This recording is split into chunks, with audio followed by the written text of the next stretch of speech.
E aí, por último, vou falar rapidamente, essa é uma ferramenta que ainda está em desenvolvimento, que é um criador de avaliações. Vocês podem ver que aqui a gente vai mais a fundo, tipo de avaliação, pedagogias baseadas em avaliações formativas e avaliações formativas, né? Então, como eu uso cada tipo de avaliação, se é para verificar o conhecimento ou se é para apoiar no aprendizado, né? Algo que a gente vê muito também, que os estudantes gostam de estudar respondendo perguntas, né? Então a gente trabalha muito isso, que através da resposta da pergunta eles têm ali o raciocínio, porque uma está correta e outra não. Isso já é uma preparação, né, para ter contato com um conteúdo mais robusto, digamos assim. Então agora vamos passar para essa segunda parte, que é muito interessante, que a Marina Dias e a Marina Yamada vão mostrar para a gente esse peso da qualidade do nosso conteúdo. Eu adoro ouvir elas falarem, porque quando vocês falam, eu ouço e os envia, né? Esse aprofundamento que elas trazem, como o nosso conteúdo ajuda vocês na prática, na preparação para o ENAMED. Obrigada, Marina. Obrigada, Mariana. Bom dia a todos. Eu sou a Marina, juntamente com a outra Marina. A gente veio mostrar a triangulação que a gente fez. Porque a gente estava... Como é que a gente entende esse cenário do ENAMED? Então, a gente quis entender a portaria 478 de 2025, as questões do ENAMED e o conteúdo da Eusebia. Então, essa portaria, para todo mundo ficar na mesma página, ela dispõe e ela implementa uma matriz de referência comum para avaliação da formação médica. Em outras palavras, toda a prova ela vai estar padronizada e houve uma mudança significativa. Antes também havia casos clínicos, mas agora os casos clínicos eles vão exigir áreas específicas, competências específicas e redes de apoio. E isso muda completamente a forma que o aluno aprende e a forma que o aluno exerce a medicina. Então, no primeiro momento, eu acho que isso assusta, né? A gente olha para essa prova e fala, opa, como é que a gente faz? Mas aí eu queria retomar o que a Mariana, como ela começou falando, porque a Mariana falou, o desafio não é a prova, o desafio é a prática.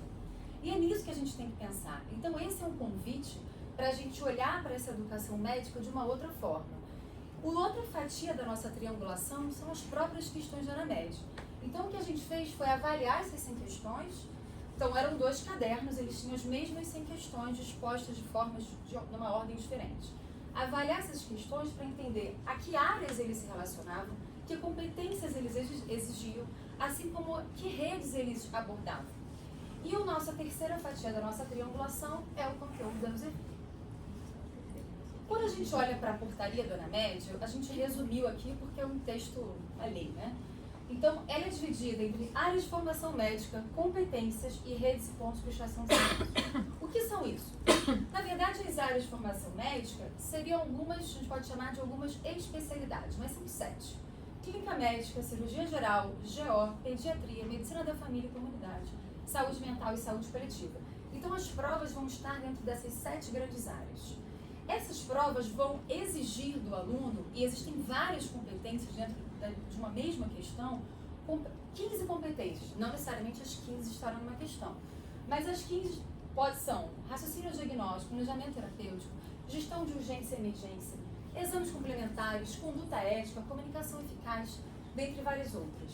Além disso, o aluno também precisa entender essa rede, porque o Brasil é um país complexo e muito capilarizado, então a rede, urgência e emergência é uma maternidade, é uma atenção psicossocial, é uma doença crônica, é uma reabilitação. Então, no exemplo que a Marina vai mostrar, a questão pontua também isso aí.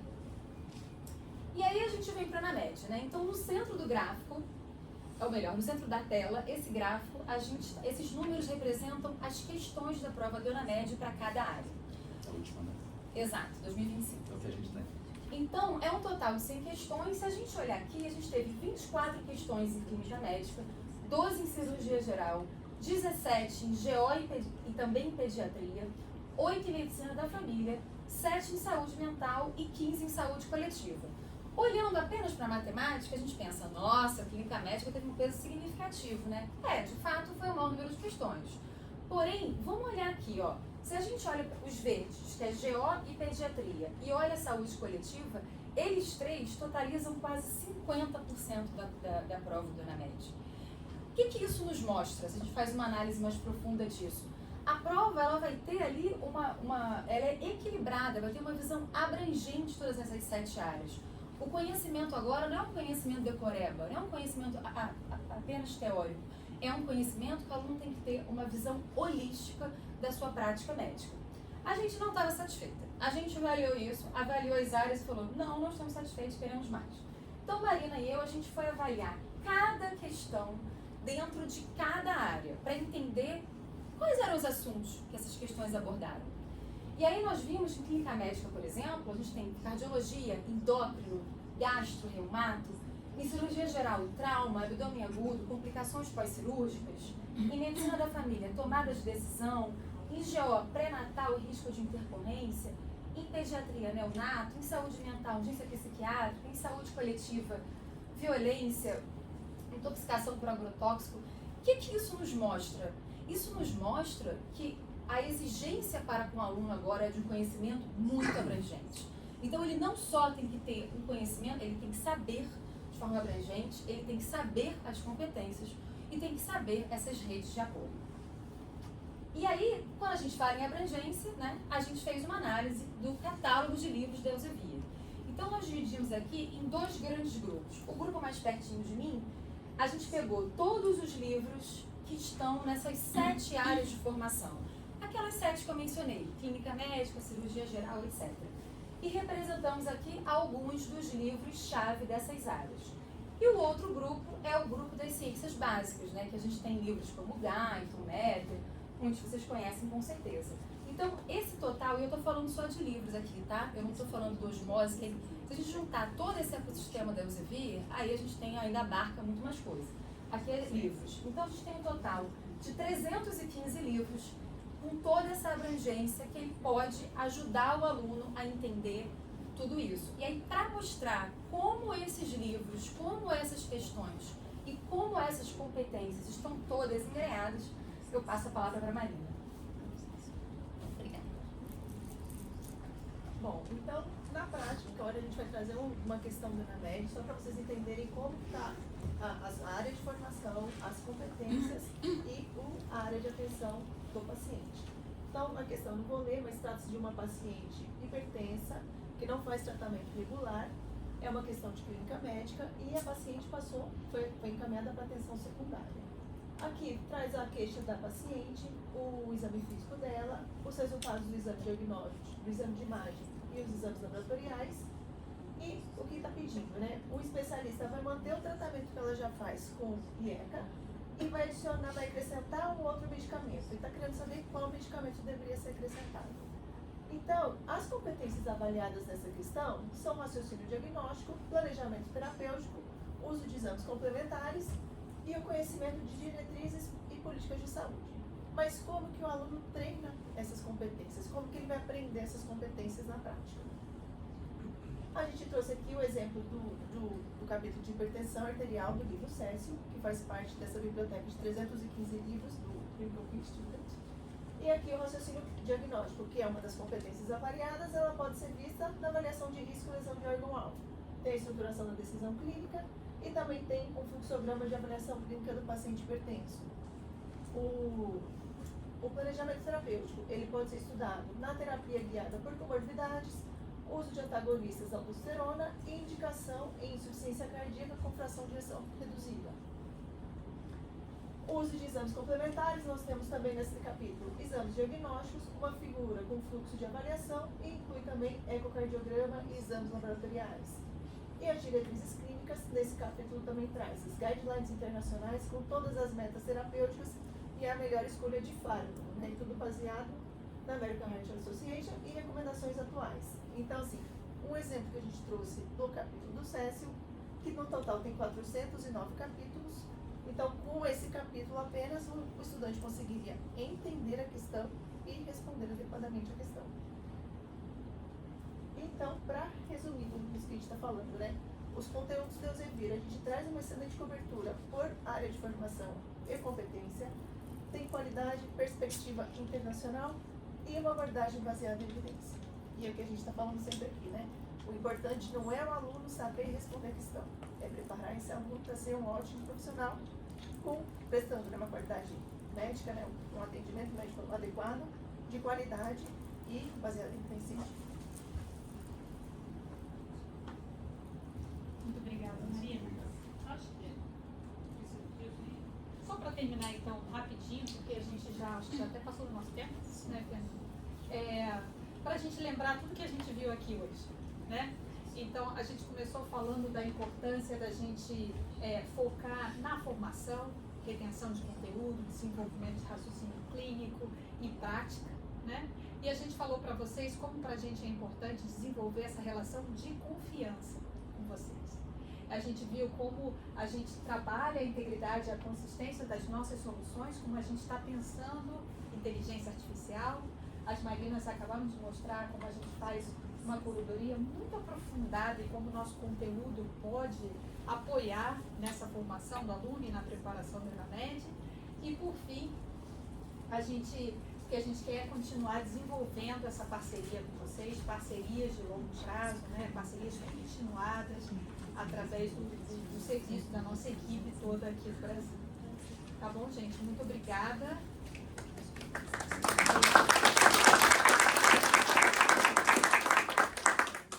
Obrigado, pessoal. Excelente. Adorei essa parte, inclusive, da comparação com os conteúdos. Vou começar a utilizá-la cada vez mais. Na grande maioria dos parceiros que já estão aqui, a gente não teve essa oportunidade desse nível de aprofundamento.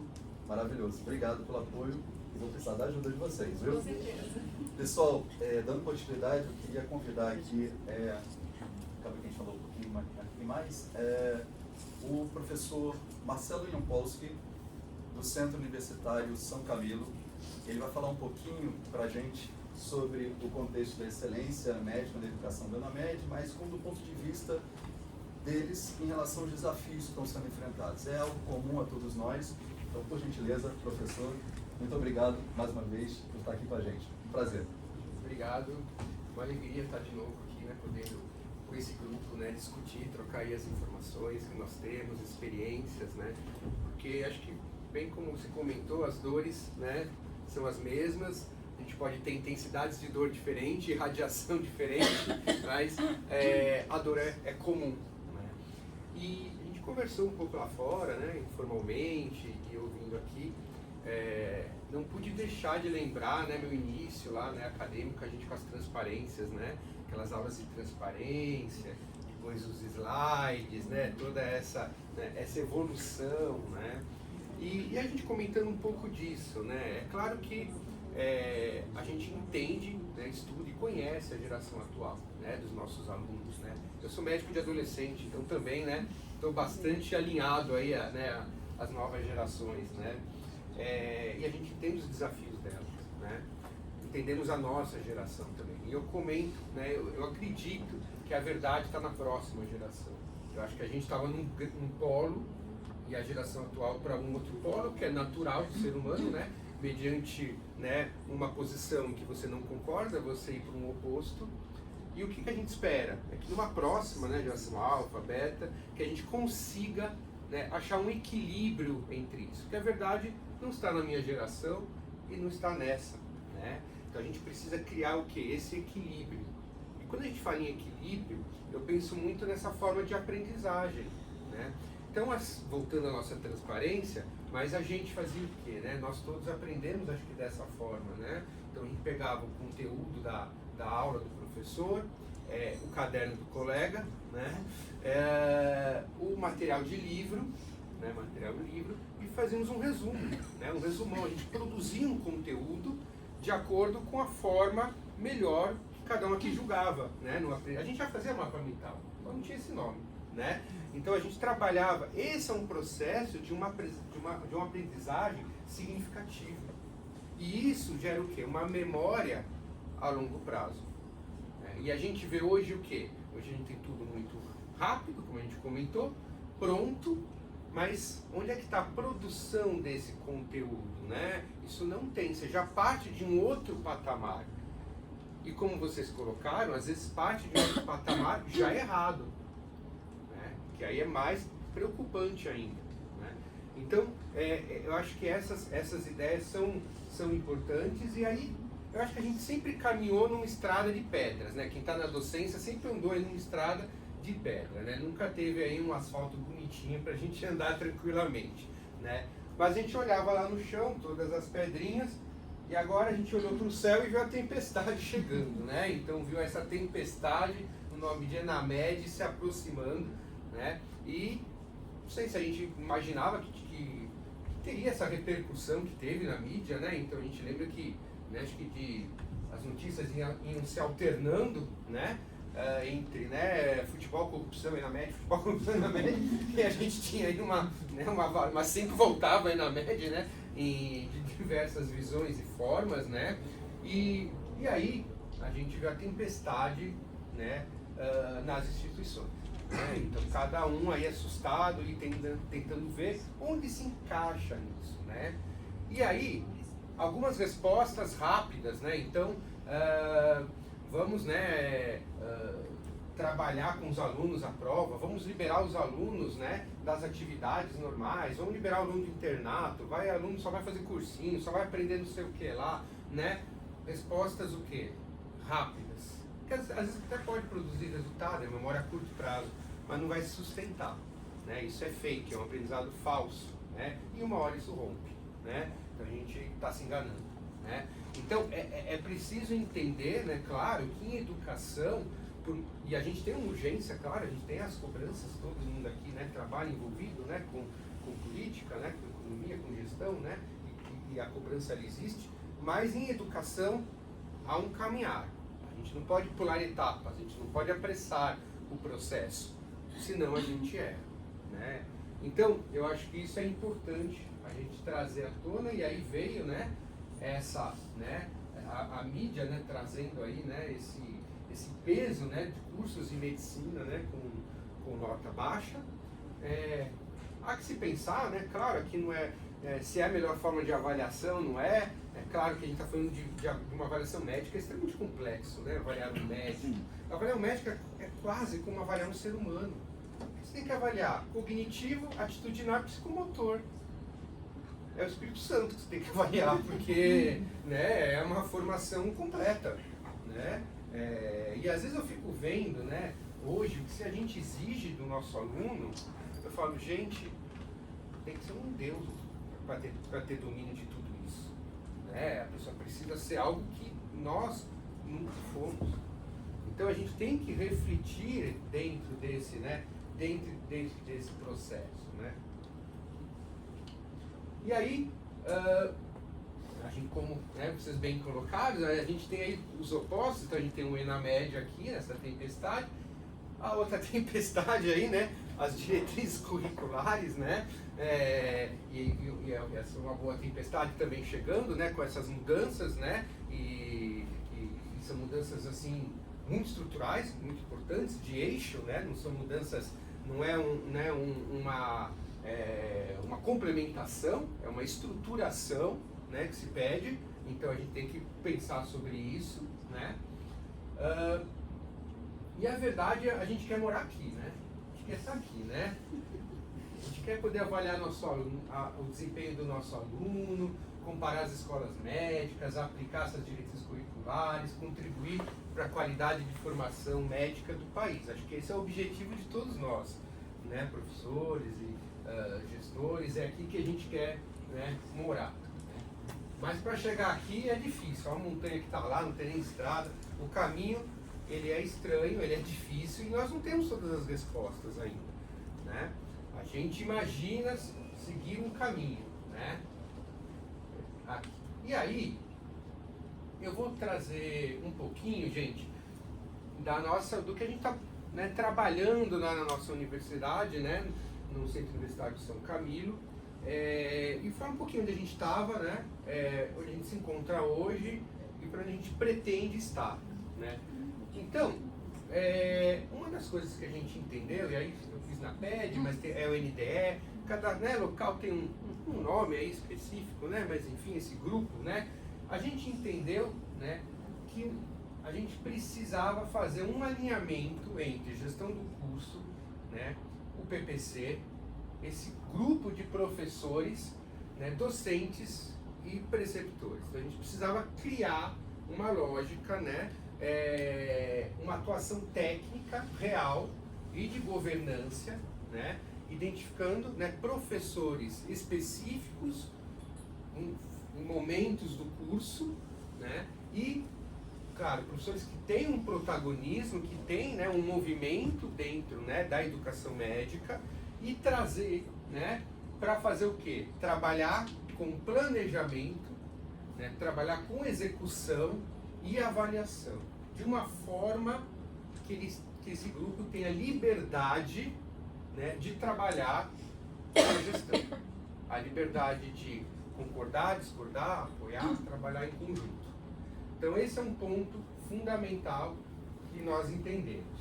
E aí, nós entendemos um trabalho, né, de eixos, né? Então um trabalho de uma educação permanente, continuada, trabalhar com competências, com nossos 3 eixos, né, de competências, com as EPAs, né, com as competências, com o princípio do SUS e treinamento de avaliação de ensino com feedback estruturado. Então a gente tinha uma noção de que a gente precisava se aproximar disso, né? Inicialmente nós tínhamos um currículo, né, um curso curso misto de metodologia tradicional e ativa, mas com um currículo que trazia muitas raízes tradicionais. A gente entendia que era preciso uma mudança trabalhando nesse eixo, né? A partir daí, trabalhamos então buscando um mapeamento, né, do protagonismo. Então, como a gente comentou, trabalhar com grupos, né, de trabalho, né, com gestão. Então nós temos esse grupo de professores supervisores, grupo de professores coordenadores, grupo de professores que compõem, né, o grupo. Então a gente precisou que a gente criar uma hierarquia com funções estabelecidas, né, que buscasse esse alinhamento do projeto institucional, né. Entendemos que nós precisamos de ferramentas tecnológicas, então a gente percebeu que no curso a gente navegava no escuro, né? A gente não tinha um mapeamento dos nossos estudantes, né? Então, quais são as dificuldades, né? Fortalezas, fragilidades, né? Em cada momento, para onde a gente está indo. Então a gente ia descobrindo aos sustos, né? Então nós tínhamos aí uma lanterninha que de repente a gente via lá, vestibular, já sei quem é. Agora acende a lanterninha quando? Né? Vou acender no internato, agora na residência. Né? Então a gente tinha luzes, mas o caminho era escuro. E a gente entendeu que a gente precisava trabalhar com informação. Então isso que era o fundamental. Né? E aí a gente precisou o quê? Trabalhar com esse mapeamento de competências. Né? Então a gente iniciou esse entendimento de uma forma global. Né? E eu vou mostrar para vocês hoje, a gente está, né, implementando assim para o segundo semestre o programa de PDI, nosso programa de desenvolvimento, né, individual do aluno. Né? Ele vai começar em agosto, tá? Mas é um programa que nós estamos discutindo há 1 ano e ele tem etapas para se completar, enfim, para se chegar onde a gente pretende, num prazo aí de pelo menos aí, mais 6 anos. Tá? Então a gente tem aí um tempo de implementação disso. Mas a gente entendeu que nós precisamos, quando falar de avaliação diagnóstica. Né? E aí a gente foi buscar, né, participar então de teste de progresso, primeiro, né, aí contato, ou seja, comparar com outras instituições. Temos que ter um critério comparativo externo, né? Então, que é mais fácil até de conseguir que o interno, né, por incrível que pareça, né? Então, a gente viu a nossa situação aqui, né, no teste de progresso em 2019. Então a gente tem aqui a maior nota, né, em média, né, dos participantes, né, a menor média, né, e a gente participa, né, do teste de progresso, né, do Núcleo Caipira, né, e aí a gente tentando localizar aqui no meio aí, no losango, nós temos, né, o nosso desempenho por área, né, ou seja, nós temos aí um desempenho mediano, né, desempenho mediano, né? O que correspondia com outros índices que nós também tínhamos, né? 2021, né? Então a gente iniciou esse trabalho em 2019, né? Em 2021 a gente aí começou a ver alguns deslocamentos para um pouquinho acima da média, mas ainda assim mantendo muito próximo dela, Aí vamos para 2023, né? Não aconteceu nada em 2022, né? Vamos para 2023. E aí a gente já percebe, né, que mesmo com todas os percalços que passamos, a gente percebe que a gente consegue agora, né, em algumas áreas, já começar a chegar lá no topo, né? 2024 se torna mais evidente, né? E aí nós chegamos agora aqui, né, no teste do progresso, né? Tá bem? E aí a gente tem agora o nosso desempenho, né, dentro das instituições. Então a gente consegue, né, observar aí, né, um desempenho muito, né, se não, né, um dos desempenhos maiores dentro, né, ó, na cirurgia, né, dentro da pediatria, né, áreas com bastante destaque. Então esse deslocamento ele foi muito evidente, né, a partir desse mapeamento de fragilidades e diagnóstico que nós passamos desde o início do curso até o final do curso. Tá? E aí, o que nós hoje fazemos, né? Hoje nós trabalhamos então com informações de dados. Então nós temos um grupo de trabalho dentro daquele que eu apresentei que só lida com a avaliação de dados. Então é um grupo que vai buscar isso e ele fornece esses dados para a gestão e para o núcleo, né, o NDE, tá, que vai trabalhar esses dados e passar para o grupo de coordenadores, supervisores, até chegar nos professores. Né? E aí a gente tem aí o desempenho, então, né, nós tivemos 104 questões com desempenho superior à média, 7 questões com desempenho inferior e 9 questões com desempenho igual. Né?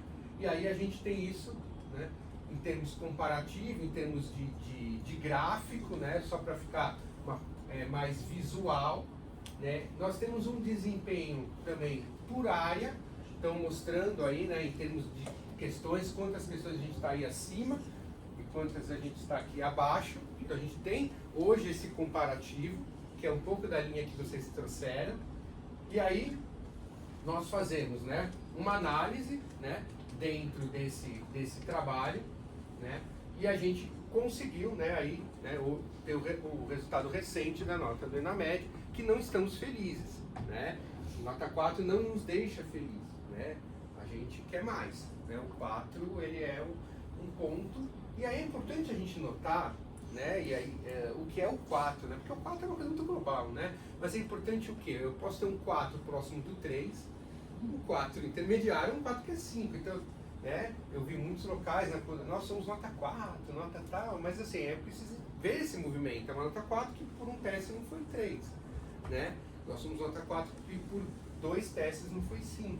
Então, é importante ver esse movimento, porque, é claro, essa oscilação sempre vai ocorrer. Mas a gente precisa ver aonde nós estamos oscilando. Então, esse trabalho é dolorido, dói, né? Porque a gente tem que enfrentar nossas feridas, né? Os nossos obstáculos, né? E aí, o que a gente fez? A gente foi pegar, então, as questões, aqui a gente tem as questões que nós tivemos desempenho negativo, né? E o quanto foi negativo, né? Então, temos aí a pior questão de desempenho, né? A melhor questão. Então, a gente tem uma diferença, né? Que a gente trouxe isso, tá? De novo, né? Uma diferença agora em relação, né, ao ENAMED, né? Do nosso desempenho aí, né? Pelas áreas. E aí a gente trabalhou essas questões. Então nós pegamos toda a prova do ENAMED, né, e vimos, né, a área que ela é, então uma sub-área de puericultura, né, um tema que trabalha curva de crescimento, síndrome de Down. O objetivo é conceitual, é aplicação de conceito cognitivo. O resultado que nós tivemos em relação à média, né, o gabarito, né, o quanto a gente, né, aí performou, né, na questão. Né? E depois a gente tem um trabalho que é onde esse tema ele é dado. Então hoje a gente já tem isso, ou seja, esse tema, curva de crescimento Down, desde o começo do curso até lá no internato. Em que momentos do nosso plano pedagógico isso é falado? Então a gente chega, olha, essa questão tem um desempenho ruim. Então vamos ver aonde exatamente a gente vai conseguir intervir, né, passar isso para o professor naqueles momentos, para que tem que trabalhar. Né? Analise a questão, né? A questão foi mal feita, foi bem feita, não estavam nos nossos objetivos, estavam nos nossos objetivos. Por que nossos alunos performaram pior? O que houve? O que aconteceu? né? Isso sempre muito de uma forma muito de crescimento, muito educacional, não tem nada, né? Não se pensando em punição, né? Em nada, é simplesmente identificar a fragilidade nos pontos, porque ela ocorre, e ajudar o professor a entender esse processo e fortalecer isso, né? Então, esse trabalho, né, hoje ele é feito em todas as avaliações, né? E aí a gente hoje colhe alguns resultados, né, já quanto a isso, pensando aí numa cronologia aí de 8 anos atrás, 10 anos atrás, né, a gente consegue nitidamente ver isso, né? E aí a gente entra, né, junto dessa tempestade do ENAMED, né, nos desafios, né, que se seguem, principalmente com respeito quanto à avaliação, né? Então a necessidade de você ter uma avaliação contemplando, né, dimensão formativa, somativa, diagnóstica, nos 3 eixos, né, de habilidades e com feedback, esse feedback sendo estruturado. Então é algo, né, que a gente teve aí que, né, trabalhar muito e ver. Então hoje nós estamos trabalhando em 2 pontos, né, um pouquinho mais desenvolvido, o outro não. O primeiro é criar trilhas específicas. Então é isso que nós estamos fazendo hoje, ou seja, para o nosso aluno aprender a intubar, o que ele precisa aprender para chegar lá e intubar no internato, né? Então a gente pega lá, começa a anatomia, tudo que ele precisa saber de conceitos para chegar lá e poder intubar quando está no internato. Então a gente trabalha essa parte de conceitos ligados a PCS. Então identifica isso ao longo do curso onde é dado. Depois agora a gente está identificando não só como é dado, mas como é avaliado isso. Então isso é uma habilidade cognitiva, atitudinal, né, psicomotora, primeira classificação, né? Depois, como é que eu avalio essa habilidade? Então a gente está vendo o quê? Que tem muitas habilidades psicomotoras que são avaliadas de forma cognitiva. Então se pergunta de forma teórica, né? Não se tem nada de prático para abordar uma habilidade que é psicomotora, né? Então como é que a ferramenta de avaliação está adequada? Porque às vezes é isso, né? Às vezes o PPC está muito bonito, a aula do professor é muito boa, mas a avaliação não corresponde ao objetivo, à intencionalidade que eu quero daquele aluno. Então a gente está identificando isso e criando trilhas específicas. E esse é um trabalho que, né, é grande, né? A gente pretende terminar ele aí no final desse ano, né, ou começo do ano que vem, mas acho que esse ano a gente consegue terminar. Então isso é uma coisa que está sendo revista. A outra que a gente entende são esses domínios. E aí nós estamos buscando isso. Por quê? Hoje a gente observa o quê? O professor tem muita dificuldade, né, de avaliar principalmente a parte psicomotora e mais ainda atitudinal. É muito difícil, né? Isso não é uma coisa, uma culpa, né, uma culpabilidade. Isso é dificuldades inerentes ao processo, né? Mas eu tenho 12 alunos no meu campo de estágio, como é que eu vou avaliar atitudinal? Nem todos atendem, eu tenho que dar uma nota. Como é que eu vou dar essa nota se 5 alunos ficam atendendo um paciente? Como é que eu dou a nota? Não dá para fazer tudo, eu tenho que dar nota todo dia, né? O aluno passa 2 vezes comigo, eu conheço ele, né? Quem dá essa nota agora é o preceptor, não é nem o professor. Então, o quanto está integrado esse professor para poder avaliar um aluno? O quanto esse preceptor se sente seguro para, né, para reprovar um aluno, dar 0 em um aluno, né, que vínculos que ele tem para isso, né, que contratuais, e aí entra todas as particularidades do Brasil, né, de contratuais e de realidades dentro de todas as instituições. Então, a gente entende o que? Primeiro, que é preciso dar importância às 3 competências de forma muito semelhante. Porque hoje, de novo, o que nós acabamos vendo muito na prática? Coloca aqui, né? Cognitivo é importante, mas importante é saber, né? Então coloca aqui, põe 70% aqui, 20 e 10, né? Ou põe, né? Distribui ali uma porcentagem de nota. No atitudinal todo mundo tira 10, né? Eu até brinco, né? Se não levar uma faca, uma arma, né?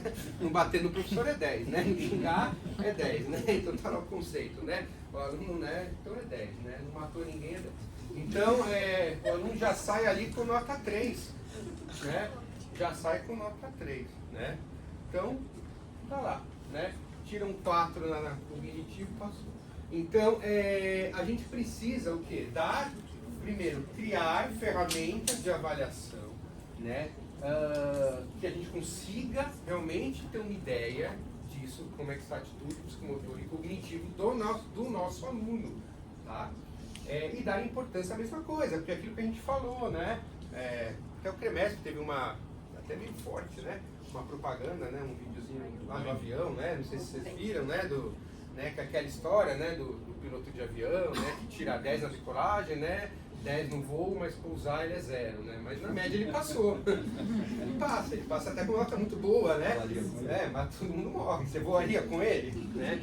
Então, assim, eu acho que é isso, né? E se a gente for pensar em termos, né, de inteligência artificial, que é o que a gente estava comentando, né, sobre o futuro, a gente tem que pensar no futuro, eu acredito que o futuro, cada vez mais, do médico vai ser atitudinal psicomotor, né? Porque o cognitivo, né, vai ser difícil a gente competir, né? Vai ser difícil, né?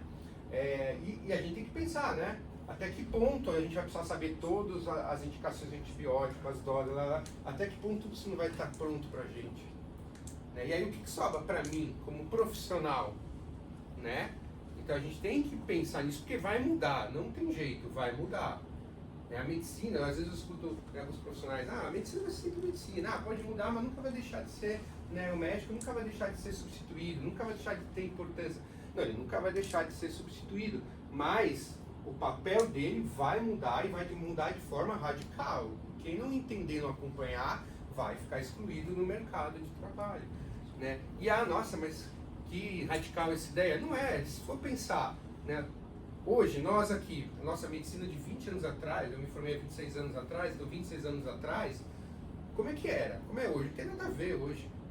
Eu lembro que eu passava na visita, né, na enfermaria, né, na minha faculdade, né, na época lá, eu fiz a faculdade de medicina do ABC, aí eu passava lá, e lá no hospital, tinha um preceptor lá, né, esse aqui não tem o que fazer, esse aqui já está só esperando morrer. Nem entrava no leito, a gente não entrava no leito. Aqui está esperando Deus chamar, vamos pro próximo. Era assim. E era professor bom do ponto de vista de transmitir o conhecimento daquela época. Claro que não era bom do ponto de vista hoje, mas no olhar daquela época, ele era bom. Referência. Né? Aqui não vou perder tempo, né? Aqui a enfermagem era assim. Era isso. E ainda colocava apelido, né, pro paciente, né? Esse é o não sei o que lá, esse é o senhor fístula, não sei o que, esse é o coisa o que lá. Era horroroso. Era horroroso. Olhando hoje, claro, concebível, né? Então, as coisas mudaram muito, né? Hoje eu dou aula, né, dentro de um eixo de cuidados paliativos. E aí eu coloco, não existe, não tenho nada para fazer pelo meu paciente, isso não existe. Estar do lado, pôr a mão nele, encostar, ouvir, já é muito o que você está fazendo, né? Propor, né, para ele o que ele gostaria de fazer, como eu posso ajudar, né? Alívio espiritual, alívio social, né? Alívio de sofrimento físico, psíquico, né? Espiritual, é muito, você não está fazendo pouco, né? Sentar lá e ouvir uma história que ele quer te contar e ter esse tempo para ele, isso é pouco, isso é muito, isso, né? Então, olha a visão como mudou, mas eu não aprendi isso, né? Eu aprendi, vamos passar reto no leito, né? Nem entra, se bobear, você morre junto. Então era assim, né? Vamos passar reto. E aí a gente entende esse trabalho que tem que ser feito, né? E aí hoje, então, nós estamos o quê? Nós estamos no PDI, né? Então, o que a gente quer? Nós queremos avaliar o aluno X, porque eu já sei a avaliação da turma, já sei a avaliação, né, do ano, da turma, do semestre, da área, isso eu já sei, nós já temos internamente, mas eu quero ver o aluno X, o quanto ele performa nas habilidades dos 3 eixos, tá? Nas respectivas APCS, do primeiro semestre ao último. E fazer esse tabular em gráfico e ter a visão disso. É aqui que a gente vai chegar, é aqui que a gente está buscando. Para isso a gente está, né, começando esse programa, né, de PDI, tá? Porque eu quero agir naquele aluno individual, né? Porque, né, eu já ouvi muita gente, nós não queremos aluno que não é nota 4 e 5, né? Esse aluno tem que ser reprovado, esse aluno não é para entrar, esse aluno não sei o que lá. Mas não é assim que vai funcionar.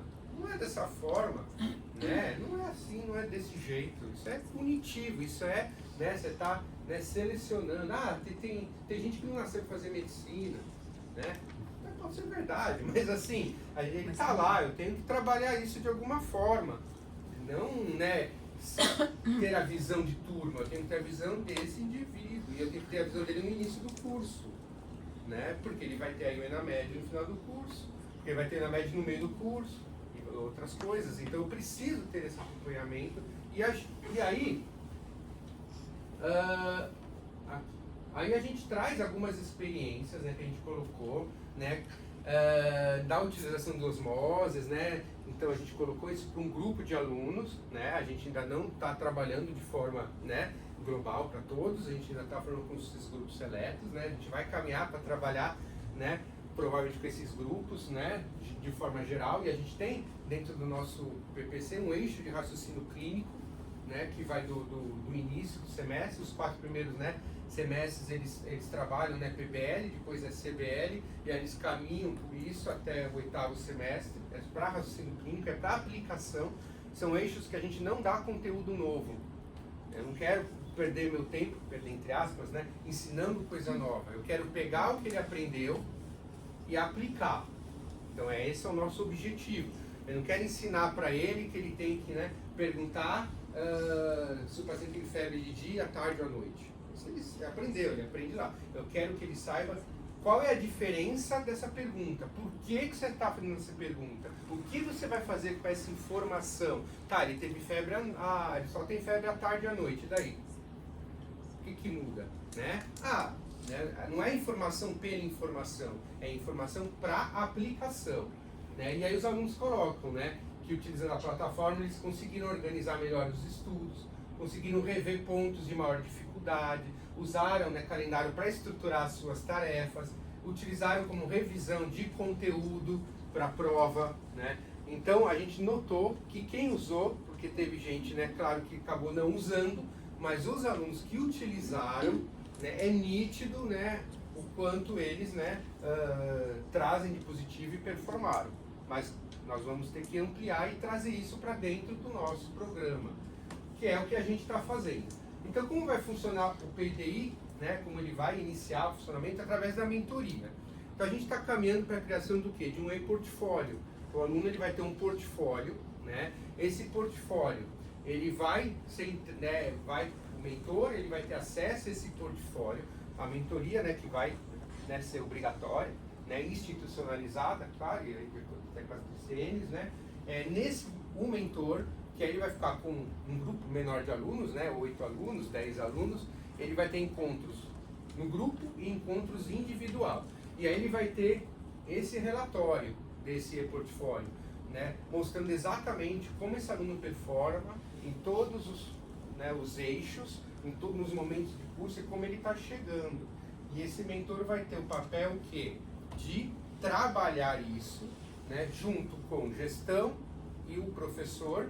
Esse mentor vai acompanhar esse aluno, né, até a metade do curso, depois muda o mentor, porque aí entra numa parte mais clínica, né, a gente entendeu que seria interessante mudar. E aí ele vai acompanhar isso e trabalhar a atitude, trabalhar, né, as dificuldades psicomotoras que ele possa ter, né, dentro da diversidade de alunos que a gente tem, né, e trabalhar o cognitivo, né, e esse ser um espaço seguro e vai fazer essa comunicação de tudo isso. Isso tudo vai ser através, claro, né, de um programa, né, um programa de temas desenvolvidos também, então vai ter um programa de tema, né, um conteúdo programático para se desenvolver de acordo com o momento do aluno, porque o aluno do primeiro curso, talvez nesse momento não é muito interessante falar de formação médica, né, de residência, mas de repente é interessante falar, né, de como estuda, de gestão de tempo, de organização, de feedback, de ouvir críticas, como se comportar frente a críticas, como ouvir, como avaliar isso, né? Então trabalhar nesse sentido a gente acha importante, né? Então esse mentor ele vai ter esse papel, vai ser feito, isso de forma registrada e com plano de melhoria. Então olha, como é que a gente pode fazer isso para você melhorar? Comprometimento, o que é possível? E isso vai sendo revisto, esse plano de melhoria. E a intenção é usar isso para quê? Para na hora daquele aluno que faltou, a nossa ideia é tirar o arredondamento de nota. Porque arredondamento é algo que a gente acha terrível, porque é aquela coisa, né? O aluno tira uma nota, né? E aí essa nota ela é arredondada, o sistema já arredonda naturalmente para cima, já ou para baixo, mas o sistema quando arredonda para cima já dá aquela arredondada e ainda tem o arredondamento institucional. Então ele acaba tendo às vezes 2 arredondamentos. E às vezes ele precisa de uma nota, aí vai lá para revisão, vai lá para o colegiado de curso, vai lá no professor e aí ele ganha uma nota para chegar no arredondamento do sistema, para pegar o arredondamento institucional para ir passar. Então a nossa ideia, né, é futuramente o quê? Tirar isso, né, tirar esse arredondamento para passar. E aí como é que o aluno vai ter esse arredondamento ou não? Por aqui. Vamos rever o portfólio dele. Ele está participando das mentorias todas, ele falta, não falta, ele está fazendo os planos de melhoria, né?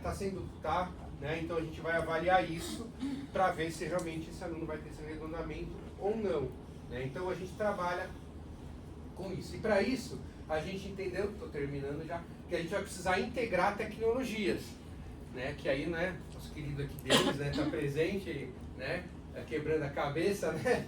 E a gente está já integrado, né? Quase bom, né? Um bom caminho aí, mas é integrar o que? Nosso PPC com as informações dos alunos, com o TOTUS, que nós usamos, né, para soltar as notas, plano, né, de ensino, com Hábitos, que é uma ferramenta que já é utilizada no internato e vai ser utilizada agora a partir do pré-internato, que a gente tem, que ser do 7º e 8º semestre, que é um modo de atividades práticas, onde o professor no próprio celular tem um programa, ele na hora, ele dá a avaliação daquele aluno, cognitivo, psicomotor atitudinal, no celular, o aluno recebe automaticamente na mesma hora, né, ou momentos depois, enfim, ele vai receber essa avaliação no programinha dele, ele olha essa avaliação, ele concorda com essa avaliação, né, e finaliza o processo, ou ele discorda dessa avaliação, escreve por que discordou, vai para o professor volta, fecha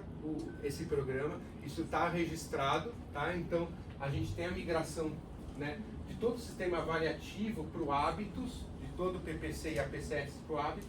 Temos a migração para o Questione, que é uma ferramenta que nós utilizamos, né, de aplicação de prova, né?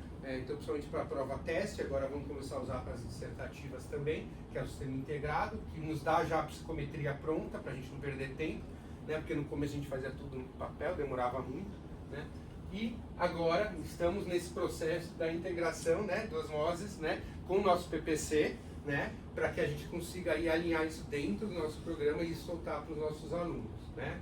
Então, é isso com a gestão de dados, o portfólio, o plano de melhoria e a discussão agora de uma avaliação, né, como podemos fazer isso, a gente ainda não sabe como, né? Estamos discutindo como avaliar uma avaliação pré-internato, antes do internato, né? Uma avaliação no nome de barreira, mas é complicado. E o que a gente se discute muito é isso, como barrar um aluno nesse momento, sendo que ele foi aprovado no curso todo, aí você faz uma avaliação e diz, você não tem condição de prosseguir. Então, mas como não tem, se eu cheguei até aqui? Então por que me reprovaram ali? Agora, no internato, eu não tenho condição? Então, como a gente fazer isso, né, do ponto de vista aí jurídico, né, do ponto de vista, né, acadêmico, jurídico, então é uma cefaleia aí que a gente ainda, né, não sabe como resolver, né? E é isso, então, é essa troca de experiências que eu acho que é extremamente importante, a gente tá nesse processo, muitas coisas talvez não vão dar certo como a gente imagina, a gente vai ter que revisitar e rever, e tudo bem, é parte do processo de aprendizagem, é isso. A aprendizagem é aprender com os erros, né? Então a gente também vai errar, vai revisar, mas é importante ter esse plano, né, esse olhar, né, para o futuro. E aí eu gosto de terminar sempre com essa frase, né, que a avaliação é um meio para um fim, e não um fim em si mesmo. Então acho que isso é super importante, porque às vezes ainda tem muita gente que começa lá o plano, já põe a avaliação, já põe... ou vem falar que a avaliação que eu uso, né? Eu falo, não sei... Se eu não sei, né, o que você dá, qual é a intencionalidade, qual é a ementa, né, qual é o blueprint, qual é o objetivo educacional, aí que a gente vai conseguir chegar na avaliação, né? Então a avaliação é um processo, não pode ser um início, né, desse processo, né, ela vai andar concomitante, né, com tudo isso. Então, o que a gente busca é isso, é fazer, a gente tem que refletir e o aluno tem que refletir também, né? E é impressionante, como vocês comentaram, a dificuldade que o aluno tem de fazer reflexões, né? Outro dia um aluno me procurou, professor, eu não entendi minha nota, ele tinha tirado uma nota baixa, 4, 5, não sei. Aí eu olhei e falei, não, tudo bem, o que você não entendeu, né? Eu posso te ajudar. Não, eu não entendi a nota. Aí eu falei, eu olhei pra ele e falei, não, tudo bem, mas o que você não entendeu? A nota. Aí eu falei, a nota é essa, 4,5. Como eu posso te ajudar mais, né? Eu tava provocando ele para ver, né, se ele... Tá. Aí ele ficou meio parado, assim, sem entender, ele deve ter achado eu ignorante. Aí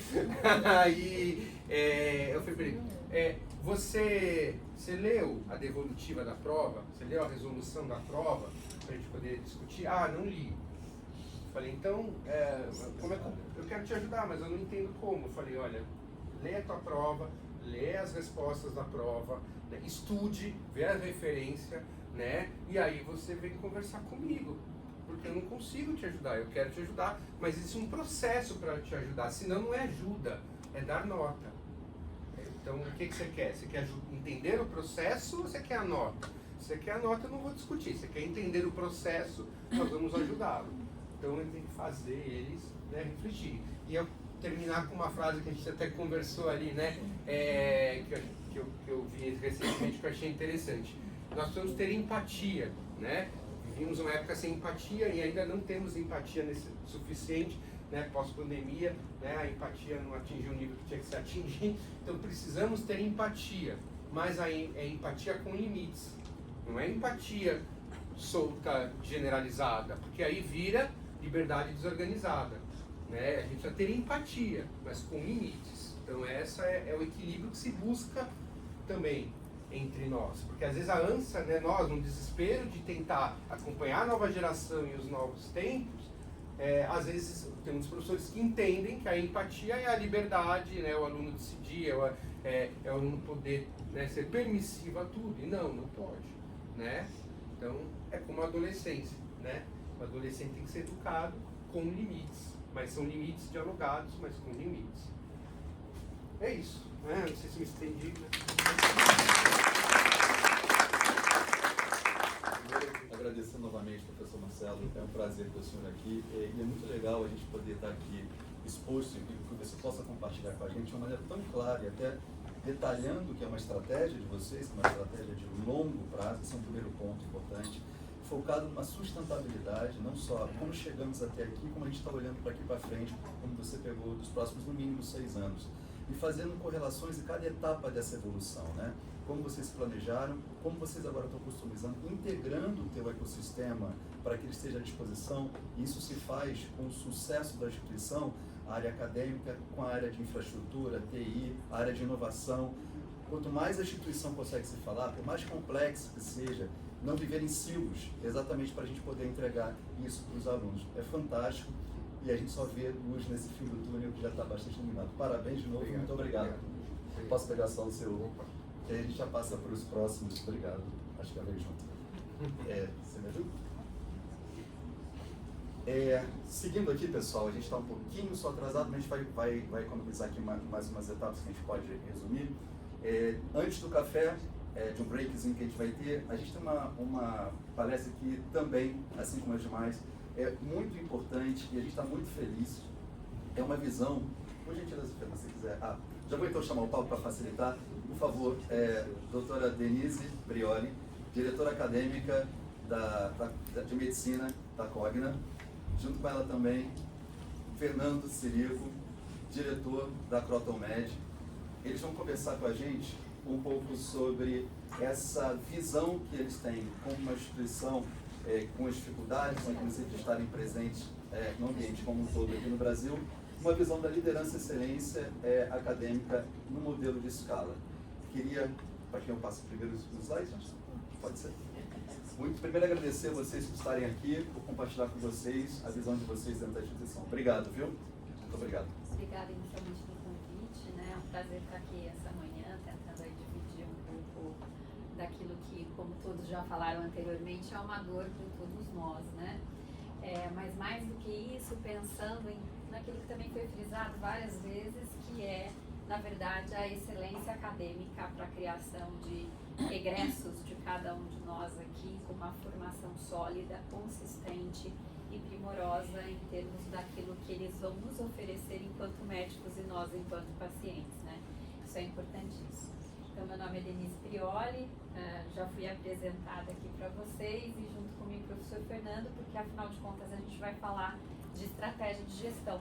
E quando a gente fala de estratégia de gestão, academia e gestão propriamente dita, diretoria de negócios precisam andar juntos. Sem esse preceito básico a gente não consegue evoluir, né? Então quando a gente... Isso aqui eu pedi para alguém tirar, mas sim, ele não então. tirou.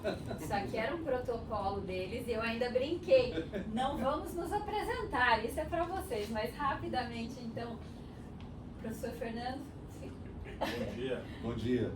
Eu tenho o privilégio de trabalhar na Cogna há 21 anos. Olha só. Então, vivi aí um cenário de mudanças regulatórias e essa, para mim, inclusive, o professor comentou de uma tempestade, ela é mais uma daquelas que a gente já viu. Algumas mais duras, outras menos, mas, de fato, é um prazer estar aqui. Obrigado pelo convite novamente. Eu sou formado originalmente em engenharia, tive aí uma trajetória de professor, coordenador, fui coordenador acadêmico, diretor de unidade, reitor. E aí entrei no modo de gestão acadêmica, apaixonei nesse negócio e estou até hoje ali. Então, tive o privilégio de trabalhar com educação à distância, quase 1 milhão de alunos. Isso traz um olhar um pouquinho diferente de quando a gente está trabalhando numa instituição mais isolada e quando a gente está trabalhando num grupo que é grande, geograficamente bem espaçado, e como é que a gente garante qualidade acadêmica com essas dificuldades regulatórias, de formação de fato, mas também com uma abrangência geográfica. Então, vai ser um prazer debater com vocês. E eu, né, eu sou médica, sou cirurgiã, sempre atuei dentro da academia, faz 31 anos que eu estou nessa vida, e atualmente estou há 5 anos, junto com o professor Fernando, à frente, então, do que a gente chama que é a medicina da Cogna. São hoje 9 unidades, num país que é continental e por isso com características muito distintas, e isso obviamente é o desafio, né? O desafio é formação médica de excelência, permitindo que aquele aluno que entre hoje possa enfrentar os seus desafios daqui a 6 anos, né? Que é a realidade da formação médica, mas também vencendo essa questão da gestão numa escala diferente de uma escala que é unidirecional, por conta dos próprios contextos loco-regionais que são muito distintos, tá? Então, esse é o meu desafio. E aí, aqui é a Cogna, o professor Fernando apresenta, por favor. Pode ser. A gente vai fazer bate-papo aqui, gente. Nós vai fizemos fazer isso de uma propósito para que vocês também possam interromper e participar, tá bom? Foi a nossa estratégia. Vamos bater um papo nessa manhã gostosa. Bom, a Cogna, hoje ela tem produtos que vão, que a gente comenta, dos 2 aos 100 anos, então ela tem um portfólio que vai desde o ensino fundamental até ensino superior e lifelong learning. São mais de 24 mil colaboradores, 1.200.000 alunos aí, em média, no nível superior, tá? Tem aí mais de 15 mil docentes, então dos pontos também é como garantir, claro que isso não é só medicina, né? Nós temos medicina um pouco menor, e mais de 180 mil alunos presenciais em mais de 113 campi e aí mais ou menos 95 cidades. Então a geografia presencial é grande, e aí quando a gente entra no ensino de educação à distância, mesmo com presencialidade, vai para mais ou menos aí 3 mil polos, mais de 1.500 municípios. Então é uma geografia que traz os seus desafios, né, não só de formação docente, de desenvolvimento, mas também de particularidades regionais na hora de formação dos alunos. Então as definições acadêmicas, elas pensadas para atender um público numa região, elas também têm que ter a sua loco, vamos chamar assim, diferenciação, mas pensando globalmente como é que a gente forma. O mesmo médico, ele está formando um médico, pode atuar em qualquer região, mas sabendo que a realidade dele é diferente, não só de profissionais. Eu posso falar para vocês de uma unidade no interior do Maranhão, com a menor quantidade de médicos a cada 1.000 habitantes, e aí você tem uma dificuldade local, regional, você tem uma dificuldade de contratar profissionais de uma instituição que está numa capital. Se você fizer essas distorções, vocês entendem os desafios de gestão, não só de contratar profissional, como garantir a formação deles, para que eles possam garantir a formação do nosso aluno. Tá? Então, são os nossos desafios. Então, vamos lá. Vamos bater um papo sobre, então, gestão, liderança, excelência acadêmica em escala, que foi a proposta que o Marcos nos suscitou aqui, que nos fez refletir, pensar em como é que seria essa visão estratégica para a formação médica de qualidade. Marcelo colocou muito bem aí a tempestade, mas como todos nós sabemos, ela é uma tempestade para todos. O que importa é que lá desde, na verdade, 2001, quando a gente teve aquela primeira DCN, mas o período de consolidação foi um pouquinho mais tardio, 2004 e 2013, e tudo isso eu vivi, então me permitam aqui, tá, trazer a história para vocês, né? A gente teve a primeira vez o foco em SUS, tá? E as TICs, as tecnologias, eram extremamente incipientes. No máximo, a gente ia na biblioteca, fazia um levantamento ali na tela, escrevia no papel e entregava para receber o nosso artigo, né? Quando a gente pensa nisso, a gente está aí numa geração X, tá? Uma geração completamente diferente, onde as avaliações eram quantitativas e objetivas, tá? E onde a avaliação externa era a consolidação dos primeiros ENADs, tá? A discussão se valia a pena ou não, se era bom, se não era, mais ou menos aquilo que a gente vive hoje para a ENAMED. Funciona, não funciona, é positivo ou não é, vamos criar indicador, porque na época não tinha CPCs e os outros indicadores, era ENAD puro, o que está comparando, vale a pena ou não. Esses dias o professor Ipojuca, para quem é da área da medicina, sabe quem é, ele disse assim, gente, a gente já fez esse erro, por que nós estamos repetindo de novo? Vocês esqueceram? Né? E é isso. Quando a gente passa para os outros tempos de DCNs, né, a gente começa a olhar para aquele contexto nacional onde urgência e emergência tem um contexto muito ruim e gera um custo muito alto para a política nacional e para o SUS, tá? A gente começa a ter algum tipo de repositório em TICs. A gente começa com uma geração um pouquinho diferente, porque eles já nascem dentro de uma tecnologia digital, tá? Mas a gente começa também a cobrar a partir daí, e mais forte agora, mais recentemente, toda essa questão de avaliações formativas e atitudinais. Só que a gente não muda as características das avaliações externas, que continuam objetivas e quantitativas. Muitas questões objetivas, e aí a gente treina um menino que não consegue ficar 4 horas sentado na mesma cadeira, né? Numa geração que também não tem esse tempo e essa paciência.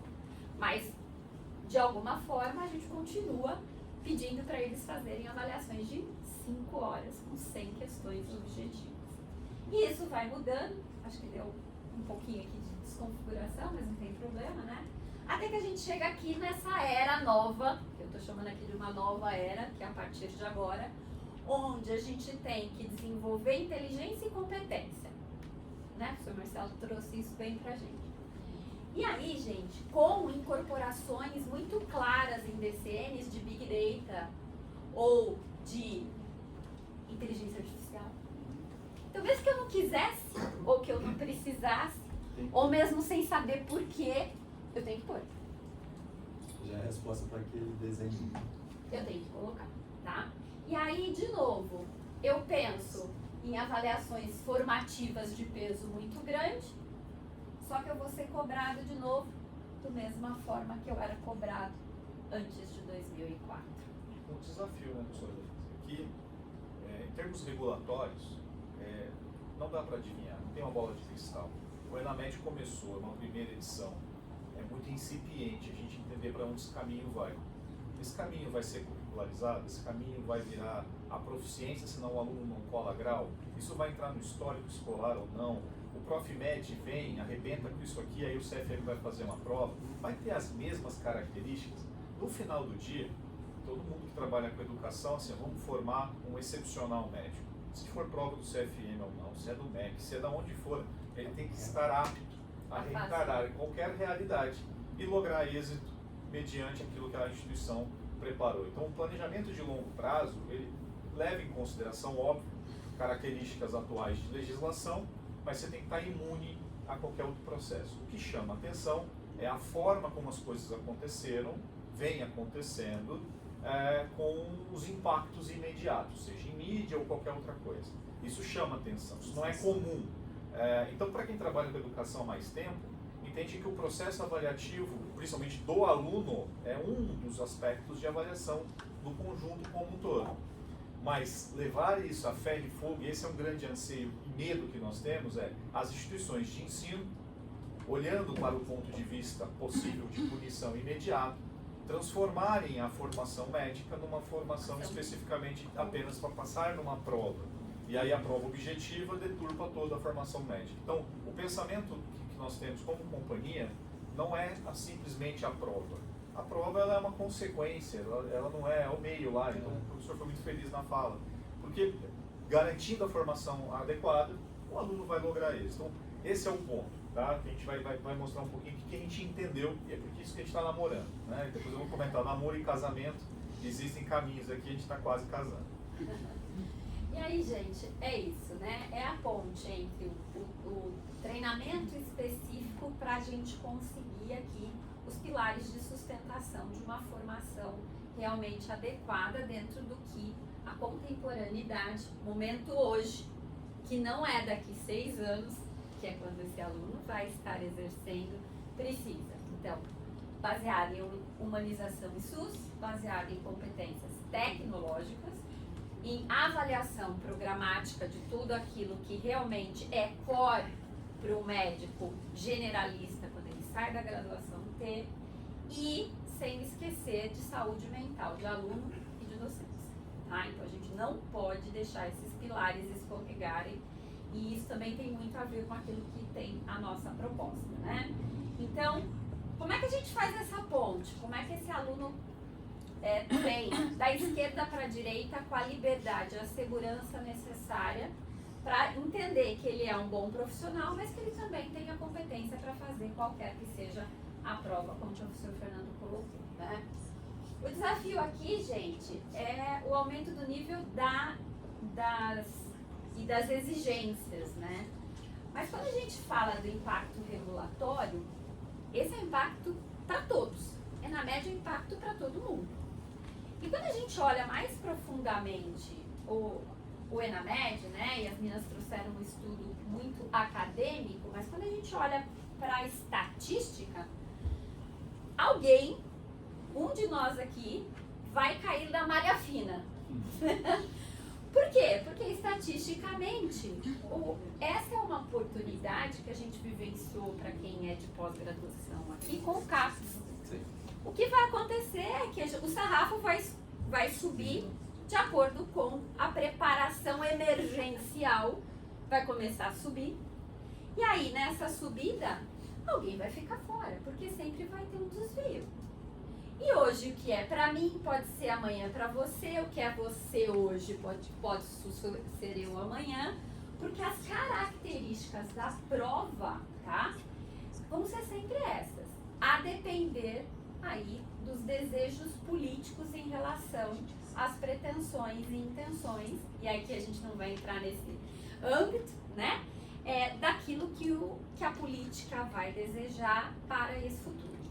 Então, se eu tiver uma manutenção de uma linha de corte, e não é a proposta, porque sempre eu vou ter heterogeneidade e diferentes grupos fazendo essa prova, porque quem fez esse ano não faz o ano que vem, eu vou ter variações do meu ANGOF, vou subir essa média, né? Vou ter variações do meu TRI e sempre 30% vai cair, porque não foi dividido em quartis, né? Essas notas 1, 2, 3 e 4 não foram quartis, eu vou ter sempre 30% das escolas aqui dentro sendo reavaliadas, tá? Então, por isso, mais ainda é um problema para todos. Essa é uma discussão, né, Denise? Assim, tem, de fato, uma linha de corte ou uma curva forçada? Essa é uma discussão que a gente faz. Porque as notas não são essas, as notas são essas. Mas as notas que saíram em dezembro, elas não eram as mesmas notas em janeiro. Então, assim, as metodologias utilizadas, elas podem, ou não, realmente era aquela nota, tivemos um equívoco, e aí aplicando TRI e ANGOF, é a nota de janeiro, que foi isso que foi estipulado, mas foi uma característica dessa prova? Não tem uma curva forçada de 30%. Essa é uma resposta importante, que é a resposta que foi dada. Esse ano a gente vai observar novamente. Se novamente 30% ficarem para baixo, de alguma forma você tem uma curva forçada. Então, o que a professora Denise está falando, ela vai concretizar. Sempre algumas instituições, ou um terço das instituições, ou alguma quantidade, estará embaixo. É diferente quando você usa a teoria de resposta ao item, se fosse só uma metodologia do tipo, todos os alunos que acertarem 65% da prova estão aptos. Pronto, você não tem uma curva de fluxo. Pode ser que todas as instituições loguem isso. Não me parece que é isso que vai acontecer. Numa distribuição de mais de 350 escolas, certamente algumas vão ficar num quartil indesejado, mesmo que a média aumente. Esse é o ponto da discussão. Então, independente disso, você tem que correr não mais do que o leão, mas você precisa correr mais do que o seu vizinho. E aí, gente? Professora, Oi, pode falar. Angoff, o que é? É uma estimativa, é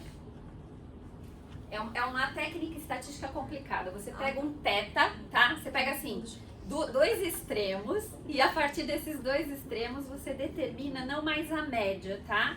Mas uma linha de cutoff, ou seja, uma linha de corte, a partir de características de estudo de cada uma daquelas questões, tá? E aí isso vai ser distribuído ao longo da métrica. O que aconteceu? Então, acho que é bom falar aqui. Na verdade, quando isso está sendo discutido agora lá em cima, né, no alto escalão jurídico, quando eles lançaram, então, o primeiro resultado em dezembro, existia um cutoff de 57,90 ou 58,7, tá? Algo assim. E o que eles fizeram? Depois de lançado isso e dado todos os resultados, e liberado inclusive para os alunos quanto eles tinham sido proficientes, eles reajustaram e subiram para 60.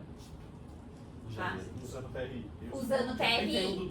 E daí o que eles fizeram? Eles fizeram TRI, cancelaram 10 questões para poder deslocar o Angoff para cima.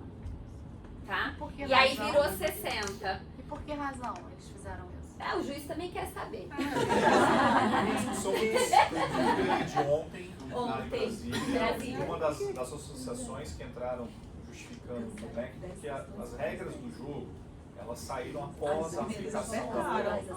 Então, independente disso, a gente entende que a avaliação ela é positiva. É uma forma de avaliar. Eu acho que e de melhorar a qualidade. Está todo mundo aqui discutindo isso. A questão é a muito regra clara, a forma e entender que a avaliação ela tem um papel importante para que as instituições tirem os seus diagnósticos e consigam melhorar. A forma como foi uma aplicação imediata de sanções, isso causa, em quem trabalha com educação, um pouco mais de estranhamento, porque é muito imediatismo para um processo que ele deveria ser considerado um pouco mais de aprimoramento. Faltou aprimoramento, zelo no formato, mas a avaliação em si, ela é positiva.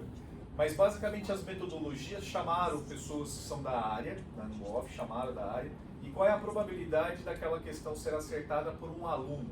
É basicamente essa a grande pensamento. Quando você faz isso no todo, seu aluno acerta questões que tecnicamente eles entendem que é mais difícil, e aí a TRI faz isso, vale mais ponto. Mas essa medição no Angoff gerou lá uma nota no Brasil de 57 um pedaço. É isso. Quer falar, Marcelo? Você ia falar alguma coisa? Não? Especulando e concordando. Tá concordando? Batendo aqui com... Mas existe realmente esse processo, porque inicialmente a proposta era: nós vamos fazer essa prova inicial, participem todos por favor, porque a gente precisa determinar qual que é o Angoff. E a partir do ano subsequente, que seria esse ano, a gente já tendo um Angoff, a gente vai começar a aplicar penalidades. E isso foi mudado, mudaram a regra de jogo depois, ao longo do caminho, tá? É uma discussão, mas é como o professor Fernando falou, essa prova tem valor, gente. Tem valor para a modificação da qualidade de formação médica. Ninguém aqui está discutindo. Era necessário. A questão ela é e continua sendo importante. Isso. A discussão acadêmica como foi feita, né? A forma, a regra, a discussão de fato de avaliação, porque é um pilar, a avaliação do aluno é um pilar, mas a escola, ela pode ter, você pode ter a melhor academia da cidade, com os melhores equipamentos, os melhores instrutores, mas os alunos não vão, ou quando vão, fazem mal, ou se alimentam de forma errada, mas a culpa fica simplesmente na academia.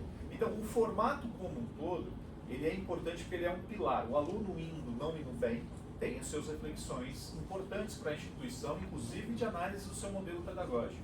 Avaliação, E a formação, mentoria aí é mentoria, muito importante. outros formatos. Mas não tira também a questão do que o aluno, ao realizar a avaliação, qual é o nível de comprometimento desse aluno, de fato, de fazer a prova. Um dos desafios que o professor Marcelo com certeza tem na instituição é como motivar um aluno que não tem impacto nenhum nos seus resultados de ir lá e ficar 5 horas em um domingo fazendo uma avaliação de 100 questões, sendo que durante a graduação dele, em nenhum momento ele teve uma prova de 5 horas fazendo 100 questões. Só que isso é complexo de você garantir no universo como um todo. Tá?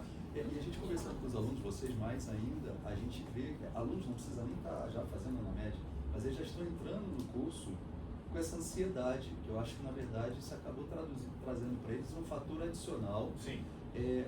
Fora que vai ser já um aluno, que a gente sabe pelo conteúdo, pelo quanto ele é exposto ao estresse, já tem naturalmente, a professora falou sobre saúde mental, sobre o burnout, que eventualmente ele já vai ter, já é um fator, um item adicional que está sendo trazido. Como é que vai ser para lidar com isso? Pois é, essa é uma pergunta interessantíssima. Eu tive um aluno, eu visitei uma das unidades esses dias, um aluno do 6º semestre me perguntou: professor, qual cursinho eu contrato? Olha isso. 6º semestre, está na metade do curso, ele tinha que estar preocupado com outras atividades nesse momento. Então, é esse tipo de coisa que pode causar a não orientação ou o foco somente em uma avaliação. Né? Então, a gente tem que garantir, aí é o nosso pensamento, garantir como é que a gente tenha uma formação adequada, tecnicamente, com todos os requisitos, e que levem um aluno a entender que é uma avaliação, faz parte do processo, e que ele vai estar apto a fazer.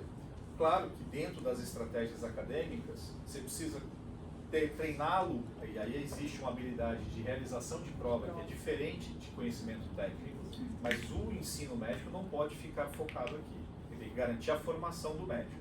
O treinamento ou habilidade de realizar a avaliação, se saiu o ENAMED e virar no ProfMed, mudou a história, é uma outra prova com outras características. Aquelas estatísticas que vocês muito bem mostraram, a gente também começou a olhar os números e tentar tirar as informações. Pode ser que mude, pode ser que sejam outras características. Então, garantir uma formação que ela, independente do critério, estará coberto, é importante. Mas trabalhar a saúde mental faz todo sentido. Então, áreas que a gente chama de tempo protegido na sua semana padrão é uma das estratégias.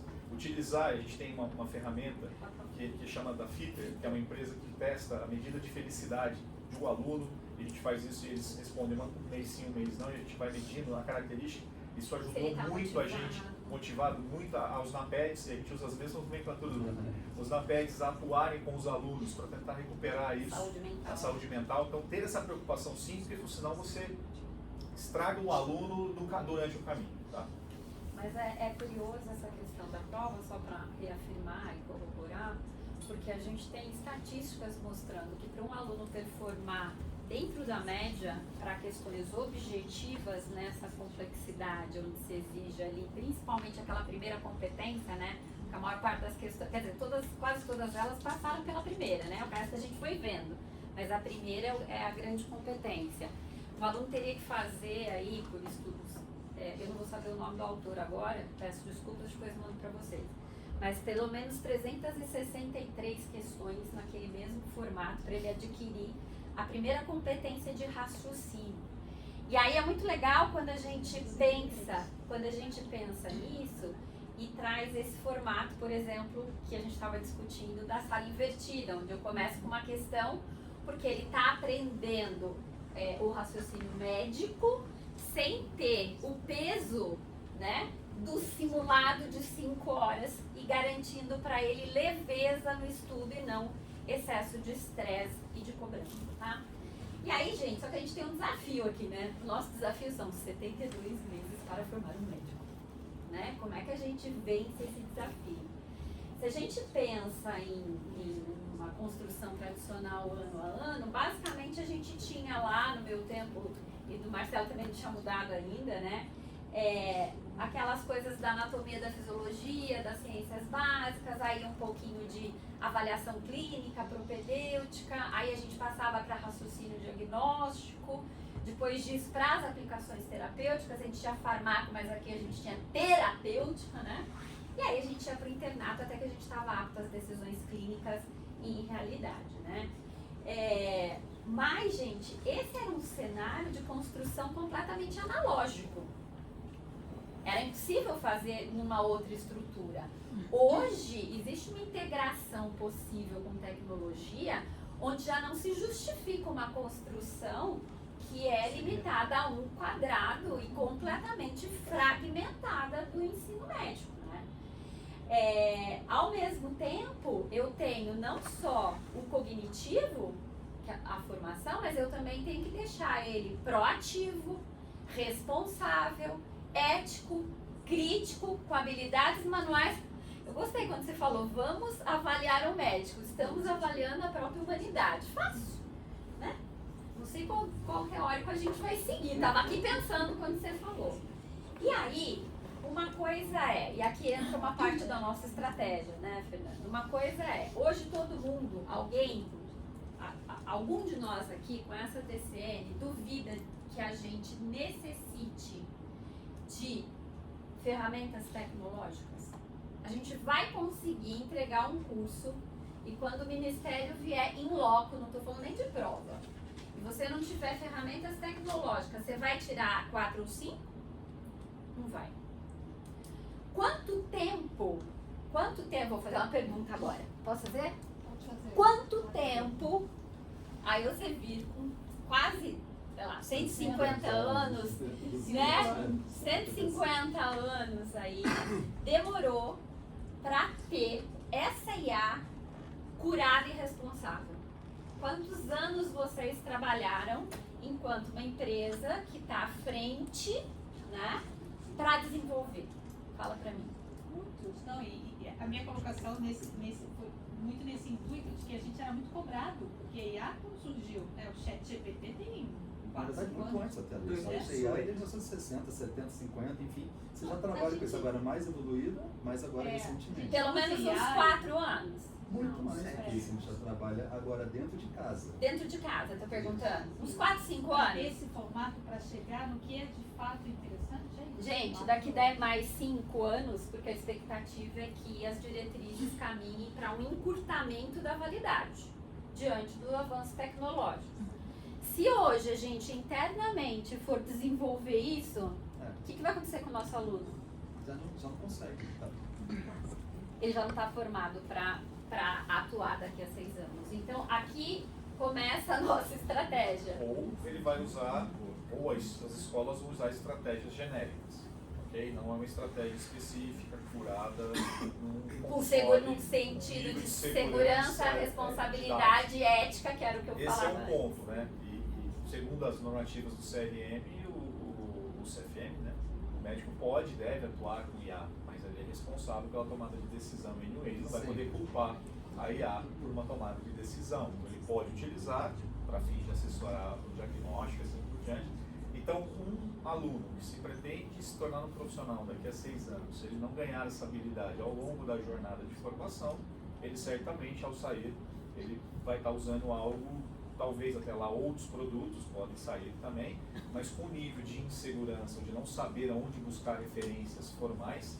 Eu sou da época também dos livros físicos, né, e às vezes até o saudosismo, mas enfim, o aluno tendo essa possibilidade de se graduar já utilizando, ele vai se tornar um pouco mais nativo, vamos chamar assim, do uso disso profissionalmente ao se tornar egresso. Não dá, na minha área, né, cirurgia, não dá para operar robô, gente, se a gente não domina o mínimo de tecnologia, tá? E o robô nasce para eu estar aqui operando em Nova York, tá? Então, ele nasce, na verdade, dentro de um contexto de operar espaço, né? Os nossos amigos estão lá na Lua, circulando a Lua, foi para isso que nasceu o robô, porque eu aqui da Terra não posso ter uma população de médico para atender a minha população vai morar na Lua, mas eu Habilita tenho pessoas presencialmente, mas aqui. em nenhum momento Libera tira você médico do de conhecimento. contexto Isso. pessoal e personalíssimo, eu diria, tá? Então vamos lá. Passa o tempo, a gente vai dar uma corridinha. Não tá. Não passou. Não sei se acabou, não dá muito. Dá um enter aí pra mim, Não, isso vai por favor. Deu uma travada. E aí, gente, se a gente pensa nisso, a gente tem agora um formato de progressão um pouco diferente. E cada escola opta por alguma coisa, né? No nosso caso, a gente começa com clínica lá, desde o primeiro momento, quando a gente fala de propedêutico aqui, que é a palavra mais clássica, né, para habilidades médicas, clínicas e de exame, a gente começa lá entendendo que comunicação é o primeiro step, tá? E é por isso que a gente começa lá no primeiro. Ela vai dar base para toda a construção do diagnóstico, mas também existe aí uma intervenção terapêutica. Quando a gente pensa que o ENAMED também pode estar aqui, né? Então, toda essa construção tem que estar muito sólida, tá? Porque pode ser, a gente não sabe, que a gente também tem uma prova similar aqui. Aplique no pré-internato, né, no 8º semestre. Então, não adianta pensar que a gente vai pegar um plano de ação emergencial para internato e vai construir tudo isso que ficou para trás, tá? Então, tem que ser estruturante para que, ao se chegar no internato, tudo isso seja a consolidação daquilo tudo que foi visto, tá? Mas com uma responsabilidade atitudinal da entrega, do ser e fazer, muito maior do que antes, tá? Agora passou, acho que a gente tinha travado. Beleza.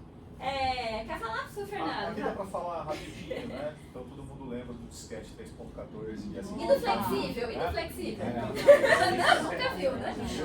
Eu participei da educação à distância há um tempo atrás, já há alguns aninhos, e você tinha transmissão via satélite, ao vivo. Na época eram 18 estúdios, mais atividade ao vivo do que a própria Rede Globo produzia. Professores entrando, produzindo material e transmitindo atividades, interatividade com formatos bem interessantes, mas era o que era na época, mas bem no começo mesmo era na TV. Você transmitia via satélite, conectava com um satélitezinho lá e botava para o aluno assistir uma TV, os primórdios de tubo, depois as TVs melhoraram, depois já tinha outro formato. Então você vê uma evolução, e foi uma evolução rápida, na digitalização e usos de TICs aí no processo de formação, tá? Aí entra a fase 2, né, que é essa fase aí de interconectividade da Web já 3.0, né, onde a gente tem aí as evidências em tempo real como gold standard, né, que é o ponto de cuidado e de estudo, mas a gente ainda tem aqui uma transição entre aquilo que é passivo, ou seja, eu só recebo a informação, eu pesquiso e recebo, e aquilo que é ativo, ou seja, eu recebo a informação, mas eu tenho que processá-la cognitivamente para realmente absorver esse conteúdo, né? Então, passando rapidamente.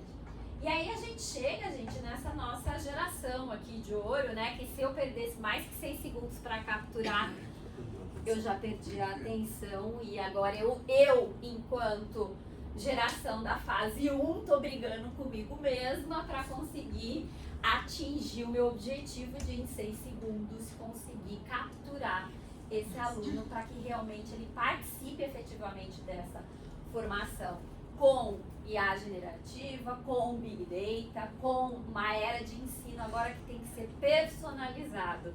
Não dá mais para eu empacotar numa média da sala, eu preciso entender as características de cada indivíduo e as dificuldades que são inerentes, porque numa sala eu tenho eu como cirurgiã, Marcelo como pediatra, ele deve ser muito mais abstrato do que eu sou concreta.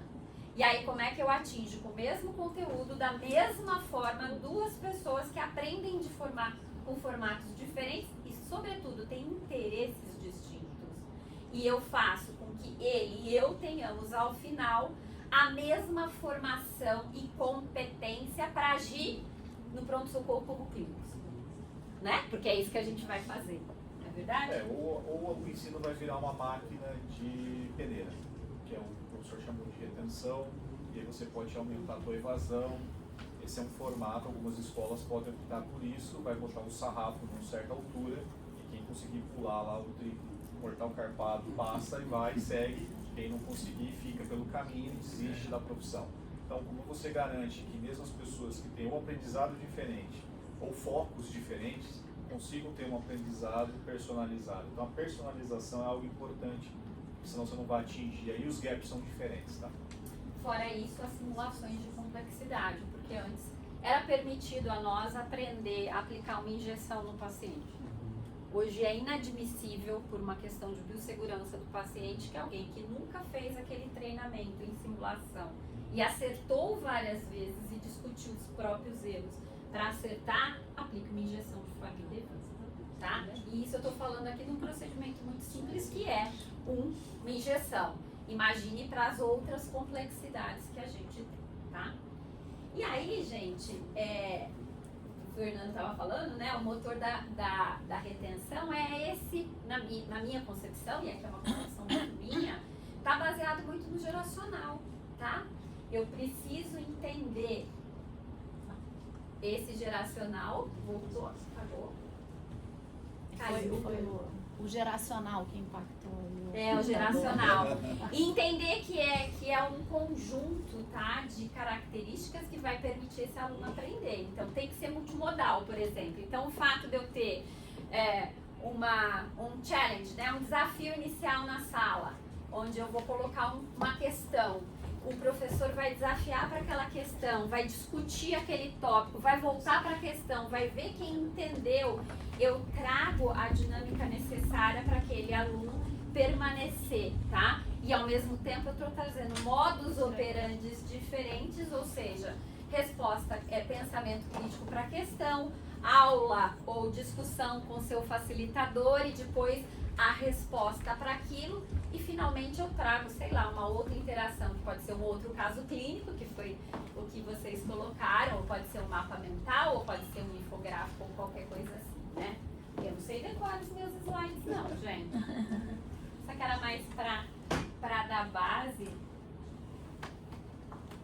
Posso pegar o meu celular aí? Mas assim, não tem problema, eu vou comentar alguns pontos. Então assim, a geração atual ela é muito mais imediatista, né? Ela tem um pouco menos de paciência. Então, aquilo que a gente consegue realizar antecipado com o aluno, tem muito ganho. Sala de aula invertida é algo legal. A ideia de utilizar vídeos precursores, questões precursoras, discussão, é importante.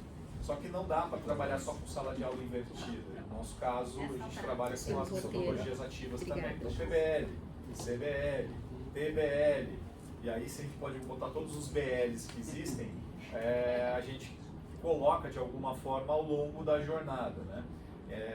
E nesse sentido, para um aluno que tem um momento onde ele é mais passivo, é um nível hoje que a gente entende que o ganho do aluno é menor. Por mais que ele exija, eu gostaria de ter um professor me ensinando, porque eu acho que ainda sou muito ativo, tenho que fazer muita coisa, a faculdade não está me ensinando, você de vez em quando pode escutar um termo desse, quando ele está com metodologia ativa o tempo todo.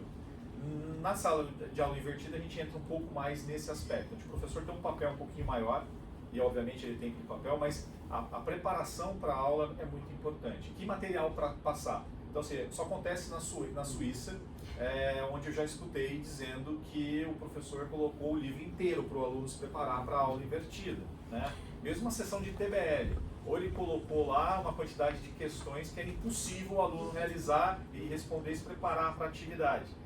Claro que é um erro operacional, é um erro de um docente, mas quando você começa a colocar diversos erros de docentes que estão espalhados geograficamente no Brasil, você tem que criar alguns guardrails. Então, criar uma metodologia, usando a metodologia ativa, mas garantir também a sala de aula invertida, que é ativa, mas garantir que ele vai colocar um objetivo, dizendo que aquele objetivo vai durar, igual está no material, acho que está aqui, durando 60 minutos, para o aluno se preparar, porque vai ter uma discussão, você restringe e garante que não aconteçam os excessos.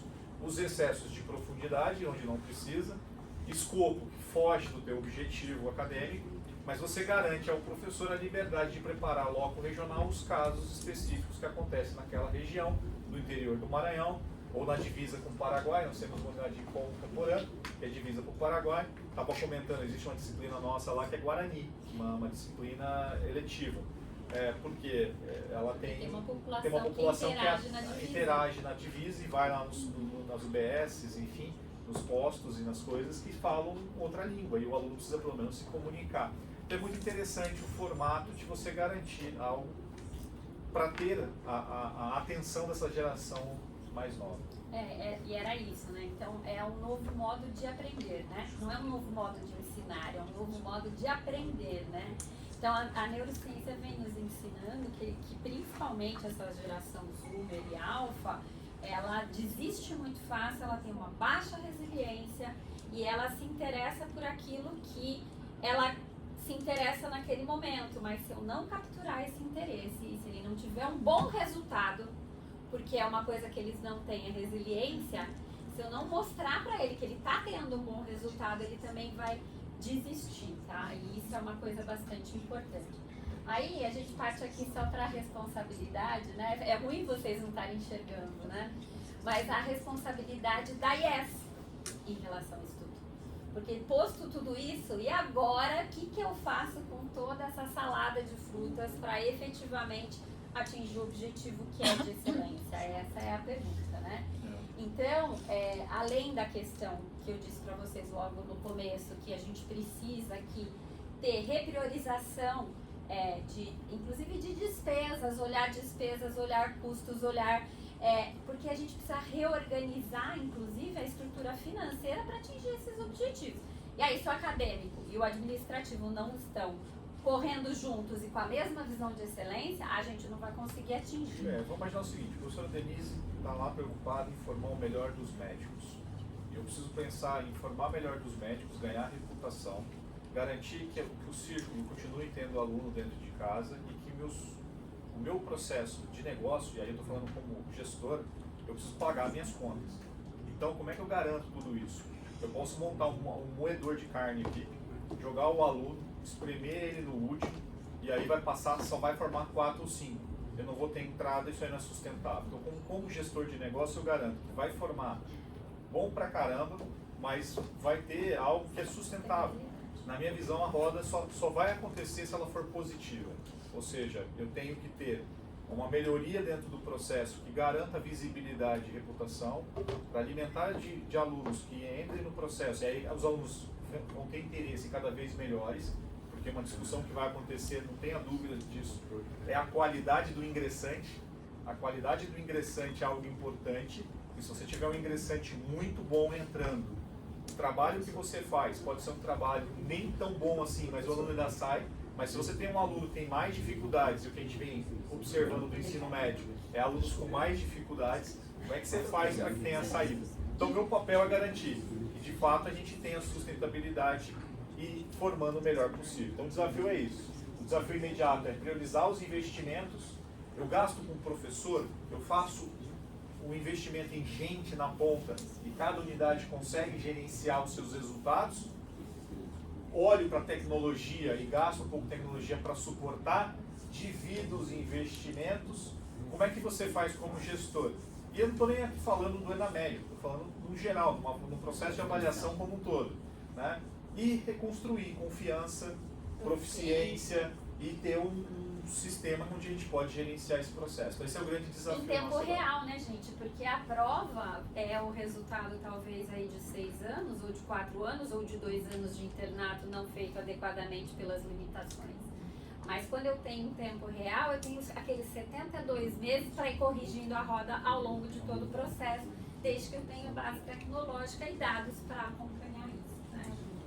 E aí, é isso. Então, o que acontece? Esse é o namoro. Esse aqui é o namoro. Começou o namoro assim, né, mãe? O que a gente está entendendo que a gente quer desse estudante da POP, né? Que ele desfrute de todas as plataformas, então de todo o hub tecnológico, tá?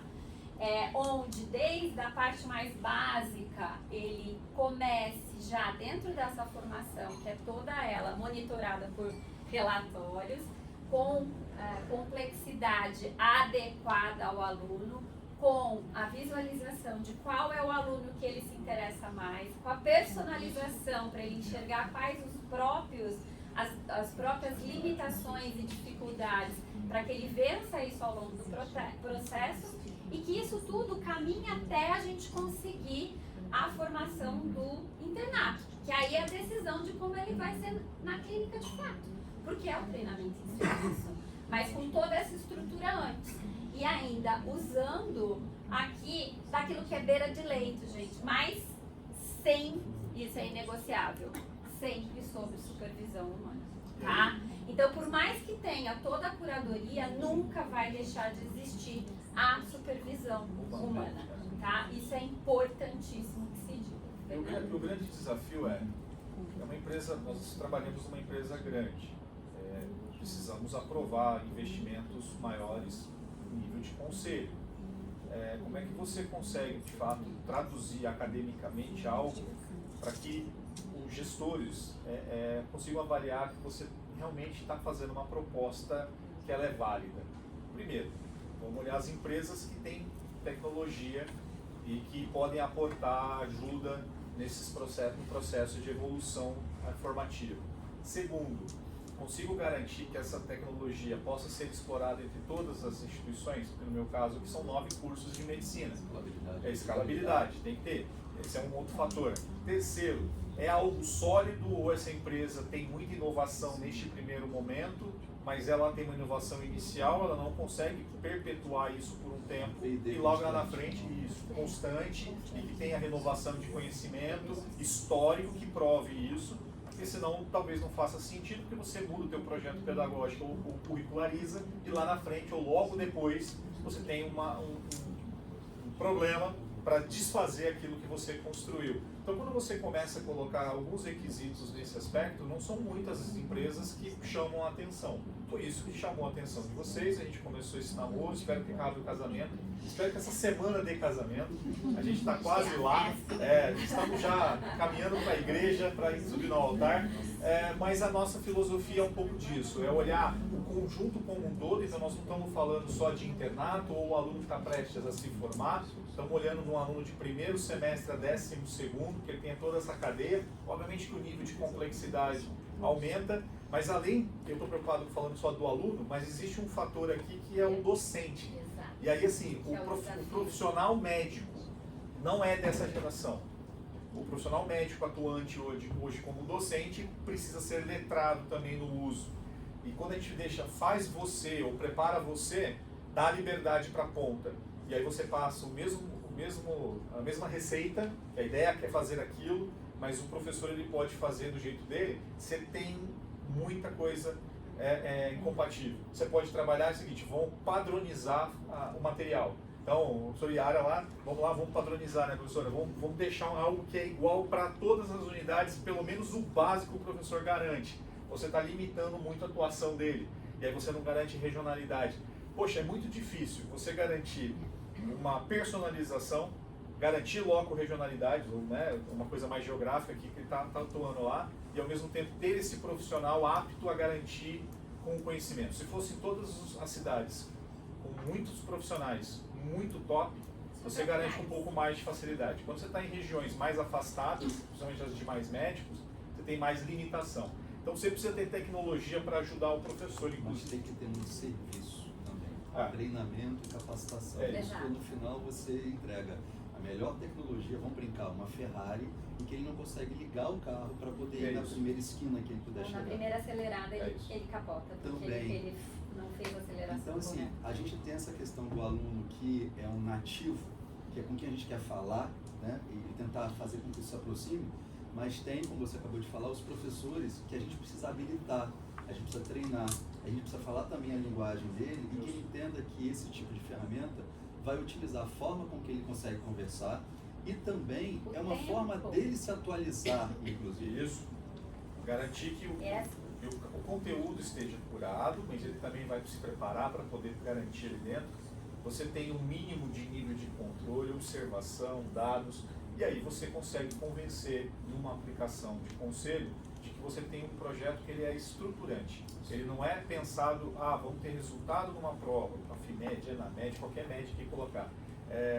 Ou de residências, tem muitas escolas também que ficam observando quantos alunos passam em residência. Então, você não tá você não entra nesse nível de preocupação. Essa preocupação você pode criar outro formato. Você contrata um preparatório para residência E o ENAMED coloca para os alunos vão ser treinados a fazer uma prova. Então, se resolveu um problema imediato, mas você não está garantindo a formação para o futuro. O que a gente está pensando aqui é justamente a garantia do começo ao fim, como médico, enfim, como médica, porque 66% em média são mulheres, então tem mais mulheres do que homens hoje, mas esse é o processo que a gente está pensando.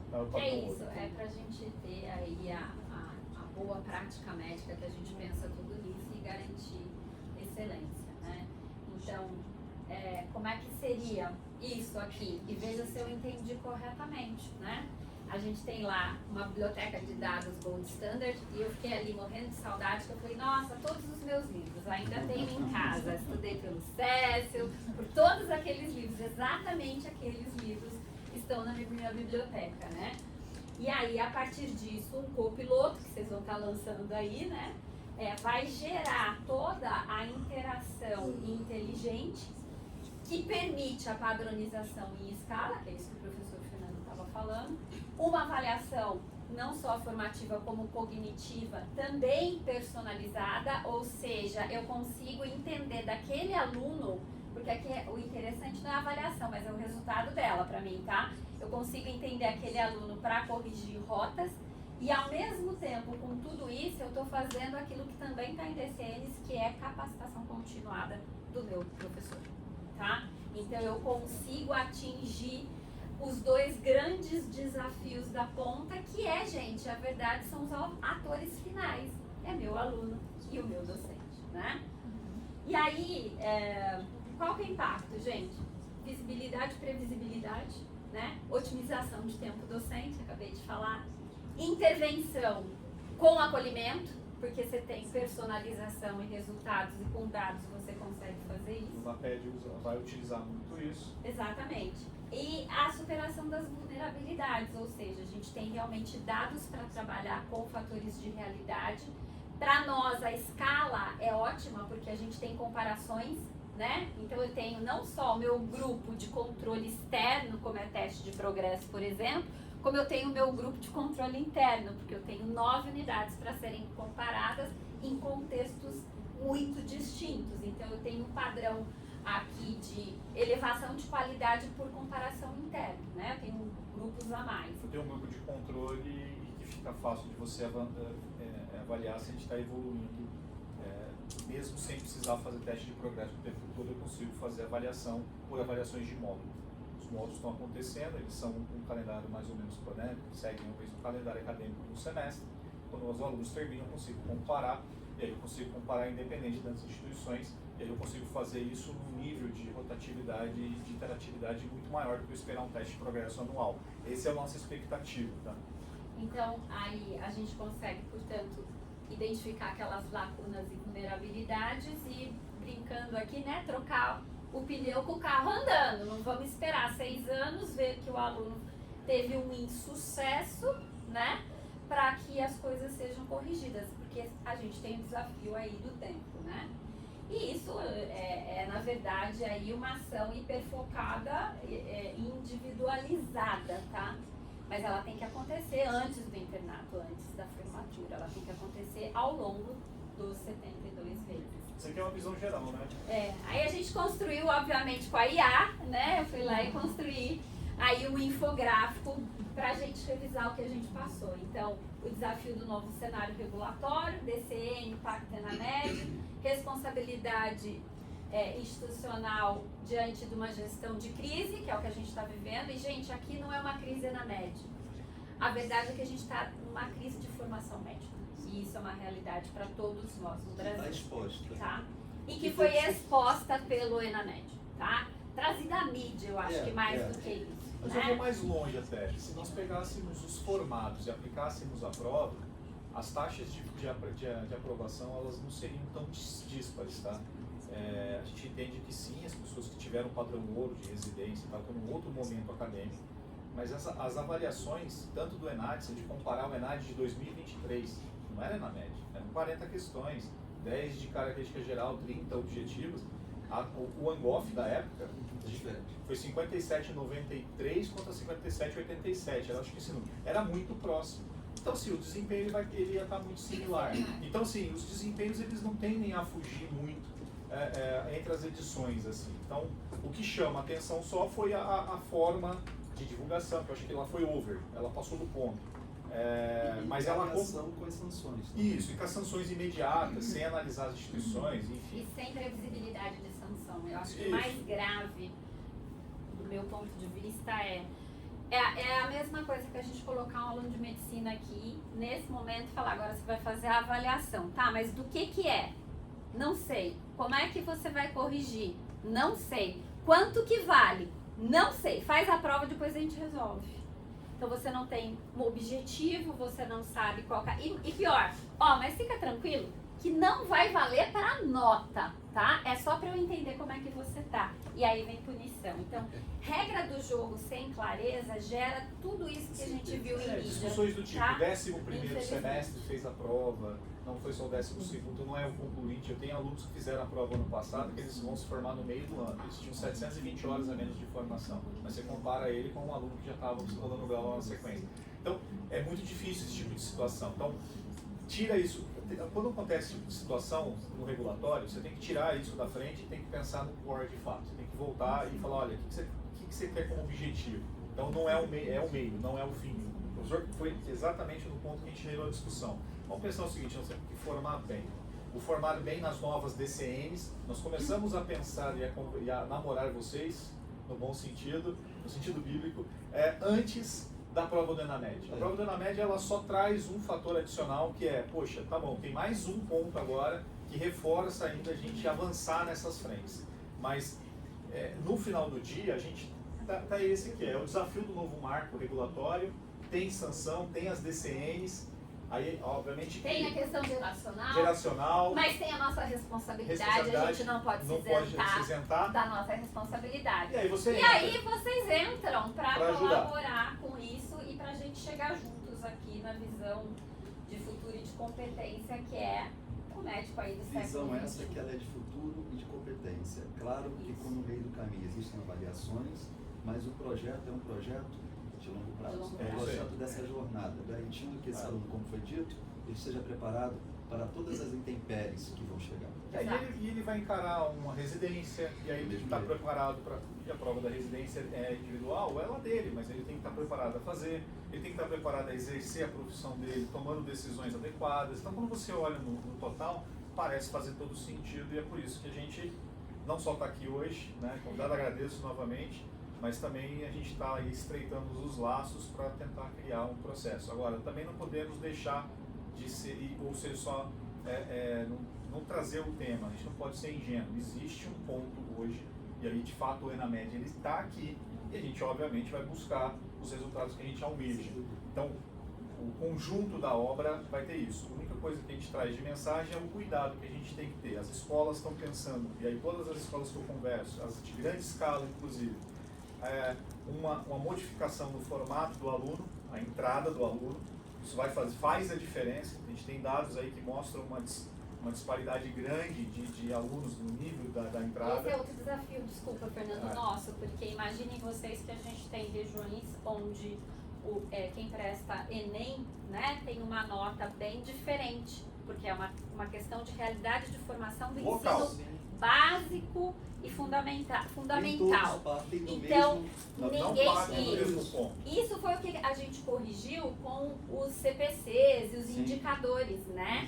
IDD, lá do ENAD, que era o que a gente estava falando do professor Ipojuca. Vale mais você construir alguém que partiu... Vamos pensar naquele teste do sociólogo, onde todo mundo está na mesma linha? E daí alguém pergunta assim, tá, mas você estudou, você tinha comida?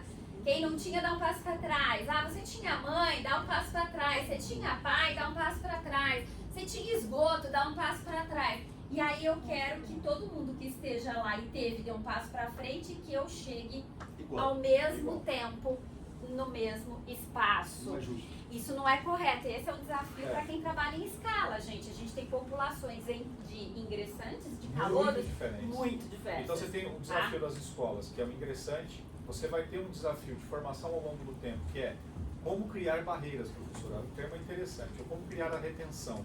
existem retenções que elas são importantes. Por que o aluno tem que chegar no 8º para ficar? Por que ele não pode ficar antes? Ou quando deveria ficar? Quando deveria ser um aviso, um PDI, algo nesse tipo de desenvolvimento? Como é que você faz essa recuperação onde você de fato faz um step? Então você tem que ter steps. Né? Então pelo menos 3 steps Não dá ao para longo da chegar só no formatura dele. internato e segurar. Não dá. Você tem que fazer steps ao longo do processo todo, que vai mostrando que ele está proficiente em cada uma das suas fases. Então o trabalho nosso foi definirmos, faz sentido criar steps? Faz sentido. Em que melhores momentos? Estudamos os melhores momentos acadêmicos. Então a gente tem que ir acompanhando ao longo do caminho e avisando ele que ele precisa melhorar de forma mais rápida, não dá para esperar as provas anuais. Então conforme os módulos estão acontecendo, a gente já vai dando feedback, vai chegar em um momento, olha, não teve condições, você vai ter que ficar porque existem muito gaps aqui. Porque se você não, você bota uma máquina de moer carne e reprova muita gente, no sentido Ou de passa que não todo consegue. mundo também, né? Ou passa todo mundo. E aí isso, inclusive, em alguns momentos, alguns steps no internato. Então o nosso projeto tem um pouco disso. Também ao longo da jornada tem momentos. Então eu estou comentando que, poxa, é muito legal o uso de tecnologia, mas não dá para imaginar que tem que ter um trabalho que foge disso aqui, que é um trabalho de melhoria da entrada, ou nivelamento, ou algo no gênero. Momentos de step e acompanhamento de avaliação para fazer as barreiras. E aí, de fato, a gente vai chegar no internato lá no momento de avaliações externas preparados. É a soma disso tudo, né? É a soma disso E a soma de tudo, disso tudo é isso. É escolher parceiros de alto nível, tá? Não visando a reprovação, aprovação. mas na verdade a excelência acadêmica para entrega à sociedade de médicos seguros, éticos e tecnicamente irretocáveis. Essa é a busca nossa, esse é o desafio. Tá bom. Obrigada. Eu queria agradecer muito a vocês pela participação aqui. Na verdade, isso aqui a gente tem que conversar. Eu acho que vale um workshop para a gente poder trabalhar o assunto. Apenas esse tempo não dá para exaurir, nem chegar perto disso, mas a visão é muito, muito enriquecedora. Muito obrigado a vocês por terem compartilhado. Adorei e eu vou querer combinar com você a história todo esse trabalho da imagem, inclusive em AI, com ficou muito visual, parece complexo. Tem uma Laís, ela adora esse tipo de modelo. A gente faz isso para sistemas de saúde. Então assim, você imagina como é que deve ser complexo também.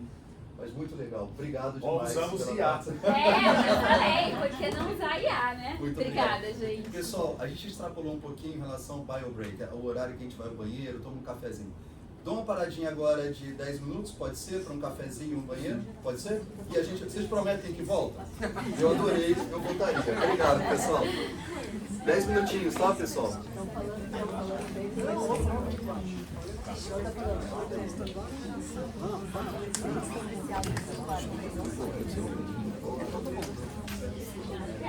Fernanda, o professor está querendo colocar a apresentação. Aí vem assim. O que acontece? Eu é que. Oi, Deus, eu divide a vida. Na verdade, isso já aconteceu comigo em outros congressos. Eu tinha na memória, mas dessa vez eu não tinha, não. Tudo bem, Deus? Ai, que saudade. Legal. Cheguei depois. Você tá boa? Estrada, chuva, uma chuvona lá em Bragantino.